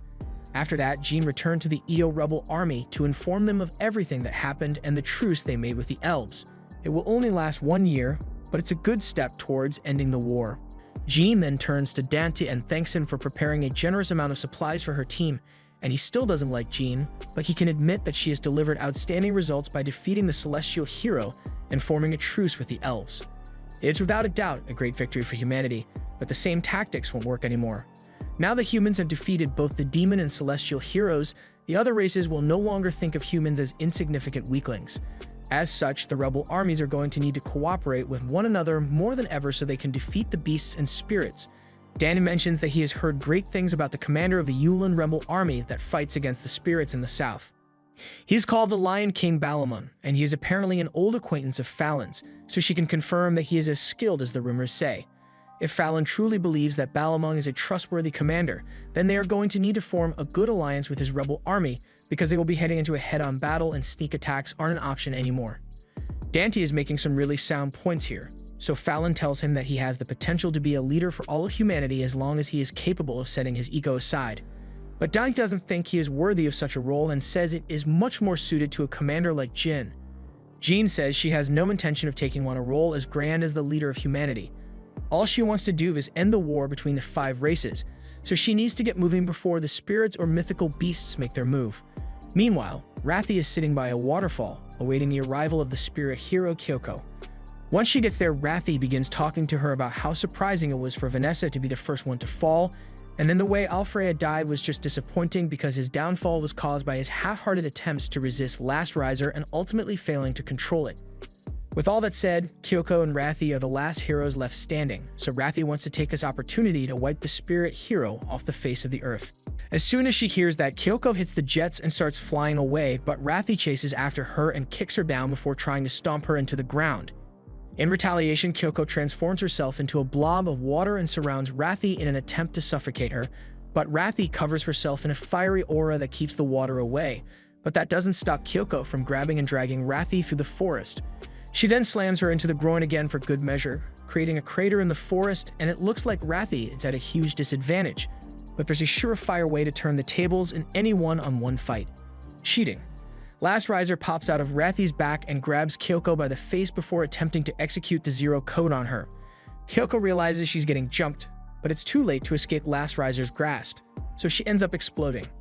Rathi believes she has successfully killed Kyoko, so she praises Last Riser for doing a good job in taking her out. Meanwhile, Kai and the others are making their way into the forest, and they are surprised by how wide the roads are, so Ririn explains that these are the roads that the Okrit Shupurin use. No one has any idea what that is supposed to mean, so Ririn goes on to explain that she is talking about the huge hedgehogs that roam through the forest. They are rarely seen, but they are 10 meters wide, love collecting gold rings, and could easily crush a car if they wanted to. After hearing this, Saki and Asherin get a little worried because those hedgehogs seem like they could be a huge threat. However, Ririn tells them that there's nothing to worry about since there's only a very small chance that they all get squished. This is the fastest way to get to the south, so they just have to take that risk. Rin says she's not okay with this, but not because of any dangerous hedgehogs, rather because Ririn is sitting up in the front next to Kai. Ririn says it's unavoidable because she's the one giving directions through the forest, and Kai agrees with her. They are bringing her along under the alias of a representative from the EO Foundation. And since it would cause a huge commotion if other humans found out that Ririn is an elf, Ririn tells them that her clothes have illusion magic inbuilt, so as long as the person doesn't already know her, she will look like any other human out there. Just then, Jean calls on the radio to get a status report from Kai, and nothing seems to be out of order, so Jean asks Ririn how long it will take before they get to the Yulun Foundation. Ririn tells her that they should be able to make it there in 3 days if they keep up this pace, and in the meantime, there's a location up ahead where they can set up camp for the day. Jean is glad everything's going as planned, but just then, Fallon notices something strange, so she gets Jean's attention and asks her to come check it out. There's a section of the forest that looks like it has been eaten away by something, and she thinks it is the work of a mythical beast, but that makes no sense since they are still in the region of the EO Foundation that is controlled by the elves.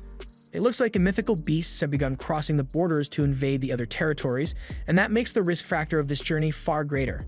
Back at the battle site, Raffi is looking for the splattered pieces of Kyoko, and it certainly looks like she died. But there aren't enough Kyoko chunks around for Raffi to be sure, so she assumes Kyoko must have escaped with her core. She's a little frustrated that she couldn't get the job done, but there will be other opportunities to kill Kyoko in the future, so she decides to let it go for now and walks into the forest. Back with the group, they set up camp for the day in a clearing in the forest, and everyone takes a refreshing dip in the hot spring. After Kai has had his turn in the hot spring, he is tasked with guarding Jean's tent while the girls take a dip. And while he knows he can't go with them, he is really worried that the girls might end up fighting with one another over there. Kai was right to be worried because not even 5 minutes go by before Ririn and Rin start arguing about whether Oppai is truth or flat justice reigns supreme. Jean interrupts their important debate and asks the two of them to listen to her because she has something important that she would like to discuss. She was talking with Kai about the code holder and world reincarnation thing, and he doesn't know much about the details either, but he definitely knows that the code holder wasn't made by human hands. Jean warns him that using it may be dangerous, but Kai tells her that it is far more reckless for her to be using elven weapons when it drains her life force. Jean agrees that it's not ideal, but without it, she would barely be able to help in fights at all, so she doesn't plan on ditching her weapon anytime soon. More importantly, they need to talk about Last Riser since it keeps showing up. It mortally wounded Alfrea and was even there when Kai fought against Vanessa, but Kai has no clue what it's supposed to be since there were no records of it in his timeline. However, from what Kai has seen, Last Riser is probably monitoring the heroes, and it attacks them if they somehow hear the word Sid and start remembering things.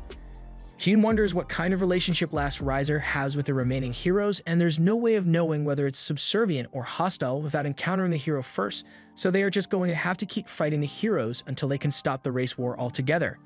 Back to the present, Ririn agrees that Last Riser is a serious problem since it was able to change Alfrea, and they still have no information on it. They decide that from now on, they'll keep an eye out for Last Riser whenever they are fighting a hero, but Rin is terrified at the idea of running into Last Riser again. She doesn't know why, but whenever she sees Last Riser, she is so scared that she can't move. Jean apologizes for bringing up such a scary topic, but just then they feel a violent tremor, so something must be happening in the camp. Two soldiers are faced with a mythical beast, so they begin shooting at it, but their shots are totally ineffective against it. Kai soon arrives and recognizes the mythical beast as a behemoth, so he charges at it and fires a special bullet into it which actually does damage. Fallon soon joins him, so she and Kai work together to outmaneuver the behemoth, but while they are definitely hurting it, it isn't enough to take it down, so she throws a flashbang to blind it and orders everyone to retreat. Kai is surprised that his modified Drake bullets weren't able to kill the behemoth since it was specifically designed to take these things down, and that leads him to a horrifying realization. This version of the mythical beast is stronger than the ones from his world. The girls have returned, so Jean starts ordering the troops to get into formation so they can effectively handle the threat. They need something much stronger to take it out, but they don't have any heavy artillery on hand because they weren't expecting to face a mythical beast out here. Fallon offers to go buy some time against the beast so Jean can get the rest of the soldiers to safety, but Jean doesn't intend to run away and asks Kai if there's some other way to defeat it. If they intend to fight the beast and spirit heroes, then they can't let themselves be pushed back by an enemy like this, and Kai agrees with her reasoning, so he tells her that the beast has a magic organ on its body that's a weak spot, but the issue is how they will attack it. Jean thinks for a minute, and since this is part of the Celestial Forest, then Ririn should be able to help them out with terrain. They work together to come up with a plan and begin luring the beast deeper into the forest, and once it is close enough, Fallon gives the signal for Kai to hit the beast with the paralytic mushroom spores that the elves used to capture Dawn's team. The beast should now be disoriented, so Rin casts a massive lightning spell to stun it, and Kai jumps down to deliver a point-blank shot to its head. However, even after all this, the beast keeps going and tries to attack Rin, forcing Kai to step in and defend her. However, before the beast can do any more damage, Ririn activates a teleportation circle below the beast and sends it somewhere else. Ririn is pleased that their plan worked so well, as the beast fell from the trap and is currently being burnt to a crisp as they speak. Jean is satisfied with their victory, but then she notices something wrong with Kai, so her smile fades as she runs to check on him. Rin is standing over Kai in tears as he has suffered a severe wound to his shoulder as a result of his attempt to protect her earlier, and she blames herself for causing him to get hurt. Kai explains that the beast was still able to sense magic, so when Rin cast her spell earlier, it was able to locate her and try to take her out. And there was no way Kai was going to stand by and let her get hurt, so this was an unavoidable outcome. Rin doesn't like seeing Kai like this because he is obviously in a lot of pain right now, but he is much more concerned with Rin's well-being than his own, so he asks her if she's okay. Rin says she isn't hurt, and Kai is glad to hear that, but he definitely isn't doing too well, so Jian and Ririn come over and help patch him up. Eventually, they get Kai back to camp to give him some proper treatment, and while he is unconscious, he begins having a dream about a mysterious voice in the forest calling out to him to wake up and come to it as the child chosen by fate, and the one who touched upon the taboo code. Kai soon wakes up from his dream, and it looks like he wasn't the only one who heard the voice, as Jean has the same dream as well. He recognizes the voice from the dream, and the location it was calling him to is somewhere within the Elven Forest, so Kai asks Ririn to help lead everyone there so they can investigate it. Outside, Ashran and Seki were packing things up so they could get back on the road, but then Ashran receives a message from the group saying that their plans have changed, so everyone should wait behind until they get back from their mission. And Saki intends to use the short break to get some extra hot spring time in. Meanwhile, the group is heading into the forest with Ririn, and she has nothing against taking them to the building Kai saw in his dream. She doesn't think there's anything special about it since it's pretty much just an old stone statue. She went to visit it a while ago because she was interested in the intricacies of human structures, but Jean is shocked that a structure all the way out here was really made by humans. Ririn tells her that it wasn't made by the Celestials and that the only other race capable of making it are humans. Kai realizes the building must be a megalith, although none of the others have heard of it, so Kai explains that there were several of them in his old world, although they were called graveyards. They were special buildings made to seal away the other races, but in this world no one knows about them. The code holder was hidden in one of them. Once they arrive at the megalith, they hear a voice telling them to come inside. The voice assures them that there is nothing to be afraid of apart from the fact that it's a disembodied voice. This is the center of the world, and as the ones chosen by fate, the voice will welcome them. Ririn is confused by Kay's reaction since she's the only one who didn't hear the voice, so Kai asks her to wait outside and stand guard while they go inside to investigate. Ririn agrees to wait outside, but she still doesn't think there's anything strange in the structure that is worth investigating. As Kai and the others enter though, they can tell that there's definitely something suspicious going on here. The interior design is a lot like the graveyards from Kay's old world, and Rin can sense energy that is similar to hers coming from this place. The group eventually arrives at a room with a giant statue in the middle of it, so they approach it, and that's when they hear the voice talking to them again. The voice is coming from the statue, but tells them that there's no need to be afraid since it could hurt them even if it wanted to. It is a being that existed in a world where the War of the Five Races had ended, so it had been eagerly awaiting the chance to meet Kai since he is an eligible successor to Sid. Kai is surprised to hear that the statue knows about Sid, but the statue knows a lot more than he thinks. And after getting a closer look, he realizes that the statue is actually the prophetic god who gave Sid his powers. She was known as Arsla Soleka, the praying god who can see into the future. Jean is a bit confused about all this, so Kai reminds her that the prophet Sid is the one who ended the race war in his world, and Arsla is the one who gave him his prophecy. They can hardly believe that they are standing in front of a real god, so Arsla explains that she has been worshipped by humans for generations, which is why when the war broke out, she created the code holder in order to give humanity a fighting chance. However, since history was changed, this world doesn't have Sid in it, so she's glad that the code holder ended up in the hands of someone trustworthy like Kai. Getting straight to the point, she tells the group that she has a prophecy for them, and she wishes she could offer them more help. But this is the most she can do for them at the moment because of her current state. She used up most of her strength when she made the code holder, which is why she was unable to stop the world reincarnation from happening. But speaking of the world reincarnation, Kai still doesn't know what the world reincarnation actually is, so he asks Arsla if she can give him an explanation. Unfortunately, even Arsla doesn't truly know what the world reincarnation is, But what she does know is that this world has been overwritten with a false history. The existence of Sid has been completely erased from this world, and as a result, the history where humans won the war has vanished as well, leaving behind this fake reality. Jean refuses to believe that the world she and the other humans have been fighting for is nothing more than a lie, and she wonders if there was even a point to all the sacrifices they've made. Ursula assures Jean that her efforts weren't meaningless, and in fact, because of humans' will to survive, the world reincarnation is still incomplete since humanity still exists. Jean is relieved to hear that, but Ursula goes on to say that they all still have a mission to fulfill, and that mission is to correct the world to the way it used to be. Ursula then appoints Jean as the new prophet and asks her to take Sid's place as the hero of humanity. Jean asks why Ursula is choosing her, so Ursula explains that she has watched over this world for a long time, and with humans constantly being oppressed by the other races, there are only a few candidates worthy of replacing Sid, and Jean just happens to be one of them. Of course, Kai was the most obvious choice since he has already defeated 2 heroes with the code holder, but since he technically isn't meant to be in this world in the first place, Ursula thought it would be more fitting to choose Jean instead. Jean asks what she is supposed to do as a prophet, and Ursula tells her that she just needs to continue doing what she normally does, leading her subordinates and fighting to defeat the 4 heroes and Last Riser. Once that is done, the world will be restored to its normal state. Kai asks if Ursula knows anything about Last Riser, but she hasn't got a clue since Last Riser never existed in the original world, so she has no idea where it came from. Jean has one final question before they leave, so she asks Ursula if she knows what will happen to this world once they accomplish their mission and stop the world reincarnation.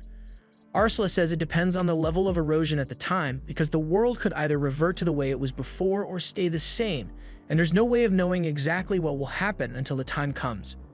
With all that said, Ursula tells Jean to get out there and become humanity's new hero, so the group begins to leave. But as they are walking out, Kai notices that Rin seems a lot quieter than she usually is, so he asks her if something is wrong.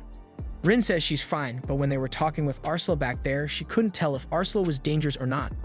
Ursula's voice sounded very comforting, but at the same time, it gave off bad vibes, so she's not sure if they can trust her.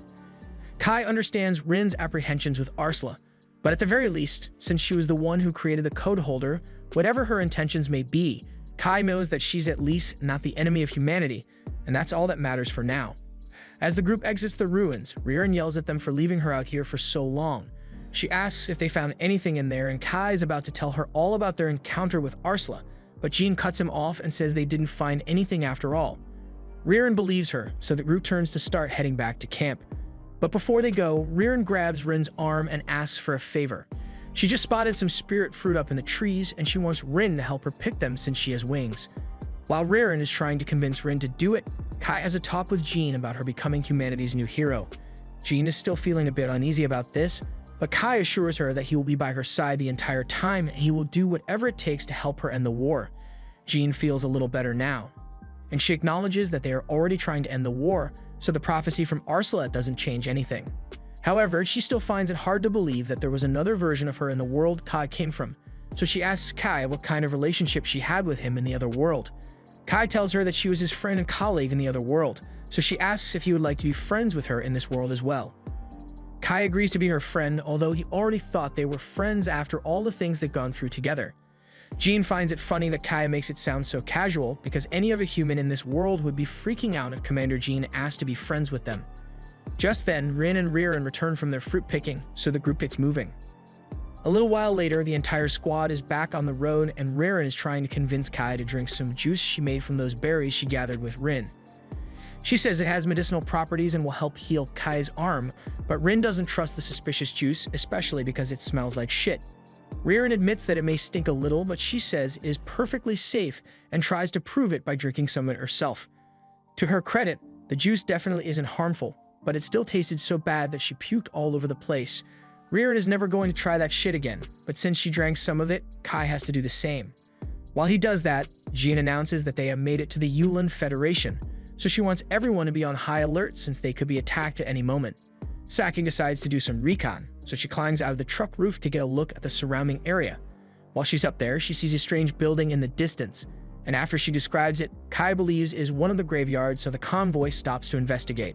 Since they are in the Yulin Federation, that graveyard must have been the own that was used to seal away the spirits in Kay's world.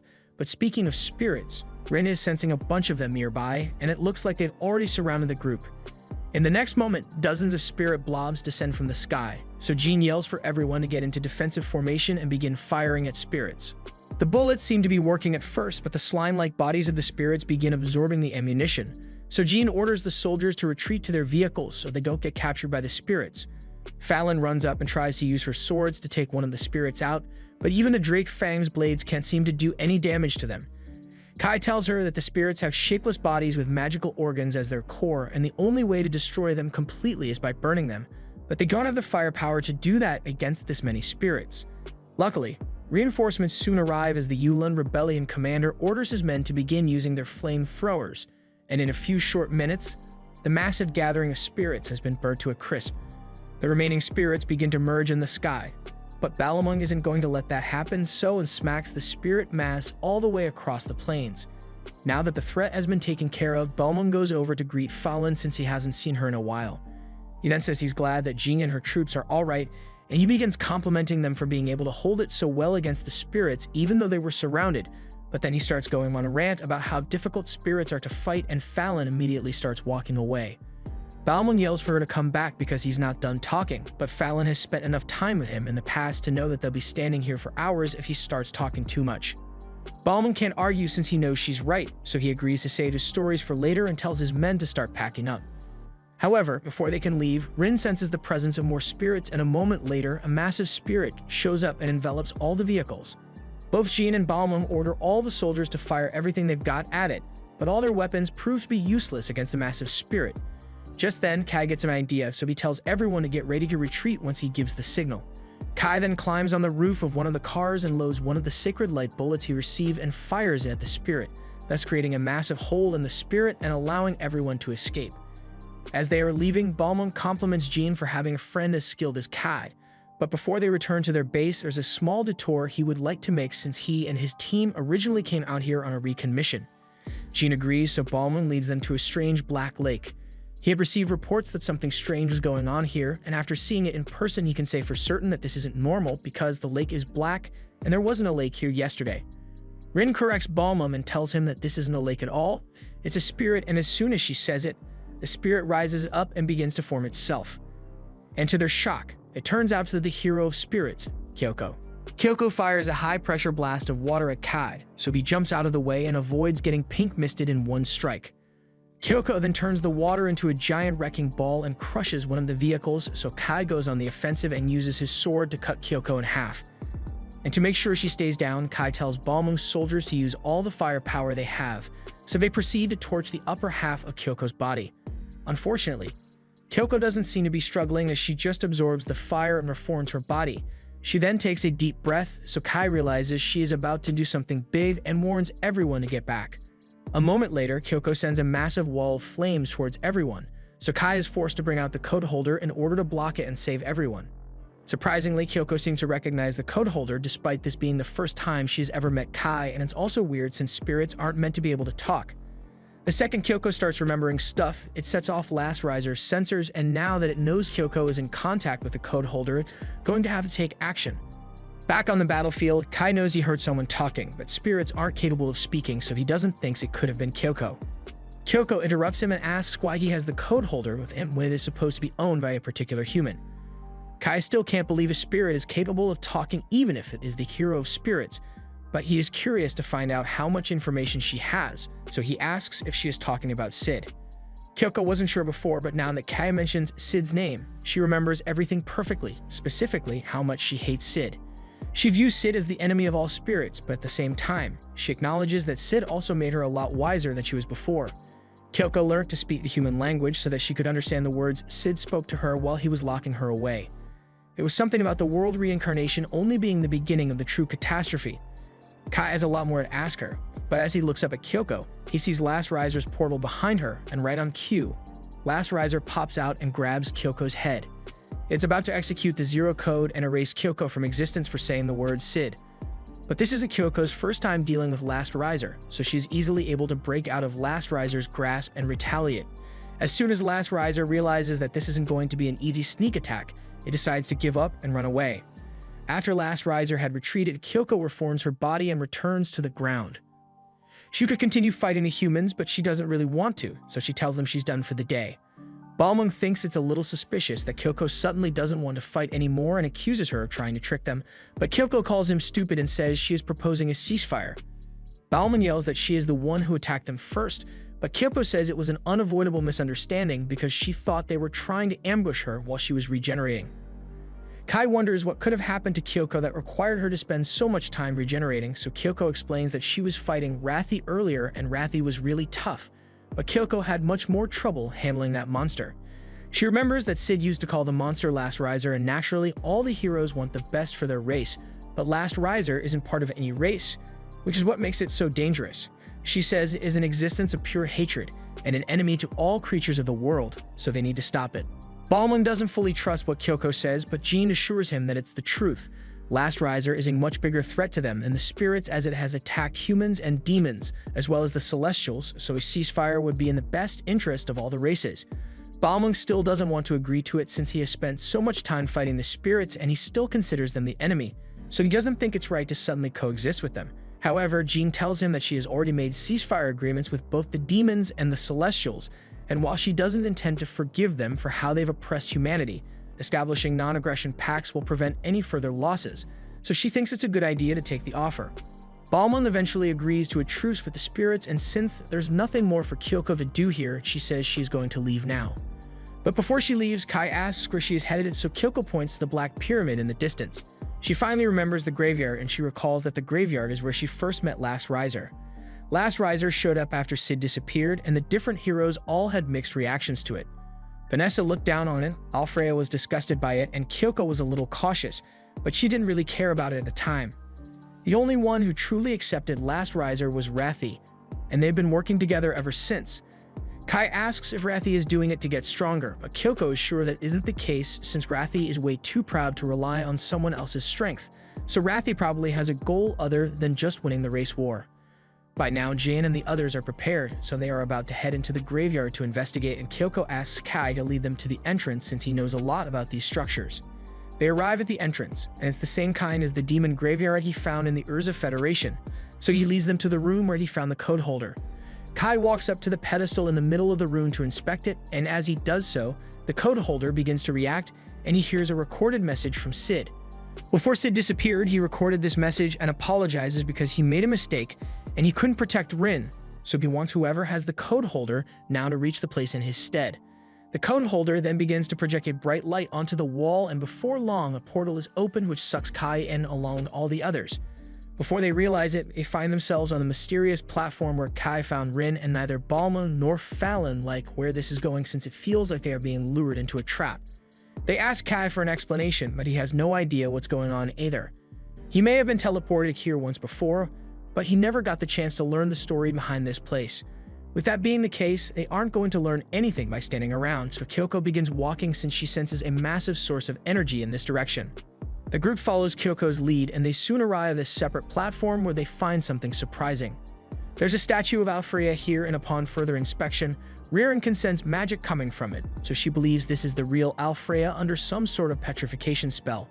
She thinks she can undo it if she is given enough time to analyze the spell, but Balmung still isn't really on board with the whole ceasefire thing, so he wants to take this opportunity to smash the hero of the Celestials. Ririn obviously doesn't want to let him do that, so she holds Balmung back, and while that's going on, Kyoko takes a look at Alfreya, and from what she can tell, this isn't any ordinary petrification spell. The stone-like appearance is only on the surface, and it's much more like Alfreya was frozen in place, likely due to the effects of the Zero Code. The presence of Alfreya's body is sending up even more red flags, and to make matters worse, Last Riser shows up again. It says intruders have been detected, so it initiates a defense protocol to secure the sealed body of Alfreya. After a quick scan, Last Riser determines that 3 of the people here are positive for the taboo word, Sid, so they are a top priority for destruction, and the others don't really matter, so Last Riser just teleports them away. Rin is worried about the others, but Kai thinks they are probably fine since Last Riser mentioned that it was excluding them from the destruction protocol, and that probably means it just sent them back to the graveyard. Based on what Last Riser said, Kai realizes that Last Riser is going after the people who have memories of Sid because it views their existence as an inconvenience to its plan. So for now, all they can do is fight back. Jean and the others ended up being sent to some fields outside the graveyard, and Jean immediately starts walking back to it because she intends to go through that portal again and help Kai. Balmung asks her if she really thinks she stands a chance against that creature, and Jean isn't confident that she can make a difference, but she has a last resort she can use. Ririn realizes Jin intends to use the full power of her elven gear, but she warns her against it because it will shorten her life dramatically. And the portal to that dimension has already closed anyway, so there's no way for her to get there right now. Jean asks what she's supposed to do then, so Rin tells her that they need to come up with a plan first, and Balmung agrees, saying they'll come back once they are fully prepared themselves to handle the threat. To that end, there's something Ririn would like to try, but she'll need some help to get it done. Meanwhile, Kai, Rin, and Kyoko are still battling Last Riser, and Kyoko tries using her water blast to attack, but Last Riser uses the Zero Code to erase the water. Kai tries to take advantage of the distraction and attack, but he isn't managing to do much damage. While Kai is keeping Last Riser busy, Kyoko goes over to Rin and asks why she isn't helping them fight Last Riser. Rin says she wants to, but she is so scared of Last Riser that her body won't let her move. Kyoko doesn't have time to try to convince Rin, so if she's not going to help by fighting, Kyoko at least wants to make use of Rin's magic, so she absorbs some through Rin's hand, and once Kai is separated from Last Riser, she encases it in ice and shatters it to pieces. Kai is amazed by Kyoko's power, and her ice attack was definitely lethal, but it turns out that killing Last Riser isn't enough to make it die, as it returns from a portal. Kai finds it strange that Last Riser could recover from a fatal attack so easily, yet it gave up at the slightest opposition back when it was fighting Kyoko and Vanessa. That leads them to believe that Last Riser is only capable of regenerating when it is within this dimension, so Kyoko asks Kai if there's a way for them to get out of here. Kai tells her that he used the code holder to slash a hole in the dimension last time, and Kyoko doesn't like having to rely on the code holder, but it looks like that's the only option they have. Before that though, she grabs Alfrea, and Last Riser begins freaking out since Alfrea is apparently a high priority, so Kyoko plans to use it to lure Last Riser outside. They all start making a run for it, and Kyoko shoots some fire at Last Riser to slow it down, but Last Riser shrugs the fire off and sends it back at them, so Kai uses the code holder to block it. Luckily, as he does this, he accidentally creates a hole in the dimension, so they waste no time in jumping through to escape, and Last Riser frantically chases after them. Once they are back in the real world, Kai uses the code holder to weaken Last Riser, and Kyoko immediately uses lighting magic to blast her until there's nothing left but a pile of ashes. At the same time, Ririn is hard at work at a makeshift forge because the human bullets aren't effective weapons against Last Riser, so she wants to give them an upgrade so they can help Kai. However, a loud boom is heard from the graveyard, so they are all left wondering what's going on in there. After Last Riser was reduced to ash, Kai and Kyoko thought it was finally over, but to their horror, they saw a tendril emerge from the portal, and all the way across the plains, Ririn is frozen in fear because she just felt a terrifying amount of magical energy. This is Last Riser Aspect 2. And this is the version that imprisoned Rin in that dimension before Kai found her. It is much stronger than the previous version, and it says it is going to delete them from this world. Kai can see that Rin is even more terrified than she usually is, so he asks if something is wrong, and she informs him that she just remembered something. The last time she saw Sid, he was trying to protect her from this creature, and was ready to put his life on the line to defeat Last Riser. However, Rin ended up getting captured anyway, and she's really scared that the same thing will happen this time as well, so Kai assures her that he won't lose no matter what. Last Riser begins its attack and goes straight for Kai, but while it's distracted fighting him, Kyoko sneaks up from behind and tries to use a water hammer to pummel it into the ground. Unfortunately, this doesn't work as Last Riser has a barrier around it, and now that it has been alerted to Kyoko's presence, it uses its powers to create a barrier around Kyoko. Kyoko realizes she won't be able to escape in time, so she causes a flood to get the Alfrea statue out of there, along with Kai and Rinne. Soon after, Kyoko gets sealed in Last Riser's barrier, and now that she has nowhere to run, Last Riser intends to execute the Zero Code and erase her from the world. Inside the barrier, despite the situation, Kyoko seems pretty calm, although she acknowledges that those glowing orbs are pretty dangerous, so she'll have to use her trump card to counter. Kyoko begins meditating, and Last Riser can sense the immense amount of magical energy coming from her, but before it can act, Kyoko uses her most powerful light spell to blow it up. A massive shockwave is sent out in all directions, and both Balmung and Jean are left wondering what could have happened in there, but then Jean sees the Alfrea statue come out of the graveyard, and there are too many unknowns for her to stand by any longer, so she asks Balmung to take command of the troops while she goes to investigate. Meanwhile, inside the graveyard, Kai wakes up next to Rinne, who has been worried sick about him. That explosion was insanely powerful, so if Rinne hadn't put up a barrier around Kai, he would have died for sure. Kai asks if the explosion was caused by Kyoko, and Rina confirms it, but Kai doesn't understand why Kyoko would go this far. Just then, Jean finds them and calls to ask if they are alright. She is relieved to hear that Kai and Rina are fine, and they are about to head outside, but all of a sudden a severely wounded Last Riser shows up behind them. Kai can't believe Last Riser is still alive after taking a hit like that, and in the next moment, Last Riser sprouts wings and charges at them. Kai takes Rina and tries to escape, but Last Riser catches up and snatches Rina away before flying outside. Since Kai can't fly, Last Riser could just take Rina and go, but instead, it decides to hover a few feet off the ground and resume the deletion of the threat. It recognizes that Rina has had a lot of contact with Sid, and that makes her a dangerous risk factor to the plan to create a new world, so she's about to get deleted. Rina is scared beyond belief, and in a panic, she finally decides to use her powers and throws all the lightning she can muster at Last Riser. This does a significant amount of damage, especially since Last Riser is already injured, but it's still not enough to take it down completely. Last Riser tries to go after Rina again, but this time Kai manages to react in time and stop it. He then closes the distance and attempts to slash Last Riser's head, but he is blocked by a barrier. Fallon and Balmung join him and try to break through, but Last Riser pushes them away, so Balmung orders everyone to begin the operation they had planned. He throws a grenade at Last Riser, followed by Fallon hitting it with a fire blast, and to keep it distracted, all the soldiers begin unloading their magazines on it.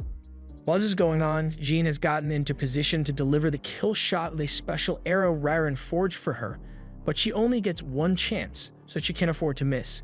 Jean lines up the shot, and once it is fired, the arrow pierces through Last Riser's shield and goes straight into its forehead. The arrow then begins absorbing all the energy in the surrounding area, after which it releases all that energy straight into Last Riser's head. The resulting explosion leaves a massive crater in the ground, and in the middle of it, there's a now headless Last Riser. For a second, it looks like the body is going to keep fighting, but a few moments later it collapses to the ground, so Kai believes the battle is finally over. However, he was totally wrong because Last Riser's head begins singing a creepy song, and before he realizes what's going on, it's too late since Last Riser has already commenced the second shift of the world reincarnation. A portal appears in the sky, and everyone aside from Rina and Kat begins turning black and white due to its effects. Eventually, Last Riser says it has received authorization to create the alternate code, and with that authority, it overwrites the records of the strongest hero and summons a duplicate version of the code holder, along with a copy of Sid to fight in its place. As soon as Kai realizes what Last Riser has done, he is enraged and charges at the Sid copy and tries to destroy it. But since it has all the memories and experience Sid had, it is far more skilled than Kai is. Rina tries to help and blasts it with a bolt of lightning. But while that worked against Last Riser, it does almost nothing against Sid, and she ends up getting herself caught. In half a second, Sid then creates a portal to hold Rina so she can be deleted later, but for now, it has to deal with Kai. Kai is even angrier now and yells for it to bring Rina back, but no matter how hard he swings his sword, he can't break through Sid's defense, and he is starting to think that he might be too weak to win this battle. It's a flashback to a time when he was training back in his world, and his Jean came up to ask why he worked so hard when there were no threats to fight. She wondered if he was trying to become the world's new Sid, but Kai denied it because he knew he could never live up to the legacy Sid left behind. To Kai, Sid is the ultimate hero, but the person standing in front of him isn't the real Sid, it's a cheap imitation of him with warped goals, and Kai could never let himself lose to something like that. Kai's conviction allows him to draw out the full power of the code holder, and with it, he manages to knock Sid back and tear a rift in the dimension. But it is only able to momentarily slow Sid down. Meanwhile, Rina has been chained up in the other dimension again, and while she's terrified to be trapped here alone, she can see the rift Kai created in the dimension, and she knows he is still out there fighting to save her. The knowledge that she isn't completely alone gives her enough courage to break free from her chains on her own and escape through the rift. At the same time, Kai is about to get hit by Sid's code holder, but Rina arrives just in time to drag Kai out of the way. She tells Kai that she wants to fight alongside him, and he is glad to have her help, so he turns to Sid and fires a special bullet at him. This Sid is just a copy of the real thing, so its codebreaker isn't able to handle all the stress of battle and snaps in two. Kai takes this opportunity to charge at Sid, and even though Sid manages to catch Kai's blade, Kai fires an explosion round at point-blank range. This causes Kai to lose grip of his sword, But it also blows Cid's arm clean off. However, it doesn't take long before Cid just sprouts a tentacle in its place so he can keep fighting. Kai's sword lands at Rinne's feet and rushes to get it back to Kai before it's too late. Even though he is barehanded, Kai is still holding his ground against Cid and manages to knock him away with a punch. This buys enough time for Rinne to return his sword to him, and it's just in time for Kai to block one of Cid's attacks. As Kai faces off against Cid, he notices the code holder begins to glow, and while he doesn't really understand what's going on, he uses that power to cleave Cid in half. It looks like that last strike was enough to finally put an end to Last Riser, but Kai notices that Rinne isn't by his side anymore. He looks up and spots her flying into the world reincarnation portal. He tries to call her back, but before he knows it, she begins to glow and vanishes in a blinding flash of light. When Kai finally opens his eyes, he sees his younger self falling into one of the graveyards, and at the bottom, the code holder was planted in its pedestal. However, before Kai could grab it, it vanished and became an image of Rinne asking him for help. Kai realizes he must be dreaming, and when he finally wakes up, he finds Rinne sitting beside him. She's glad he's alright, since she was starting to worry that he would never wake up again. Kai apologizes for making her worry about him, but there's something else Rinne wanted to talk to him about. She tells Kai that at first, she was satisfied as long as she got to stay by Kai's side, so she was willing to tolerate the other humans as long as it meant she could fight with him. However, she isn't satisfied with that arrangement anymore. She wants Kai to like her as well, and she's about to kiss him. But just before that happens, Jean and Ririn walk into the room and they kick Rinne off the bed because they aren't letting that happen. Jean asks Kai if he's feeling alright since he has been asleep for 3 days, and he's alright, but he's shocked to hear that he has been out for 3 days. Jean explains that after he defeated Last Riser, he suddenly lost consciousness alongside Rinne, so they were rushed to the Yulin hospital. Rinne regained consciousness within a few hours, but Kai was totally unresponsive till now. Ririn begins yelling at Rinne for taking advantage of Kai as soon as he wakes up. Rinne argues that it's fair for her to get her time with Kai since Jean spent the entire night holding his hand and Ririn hadn't left his side at all until recently.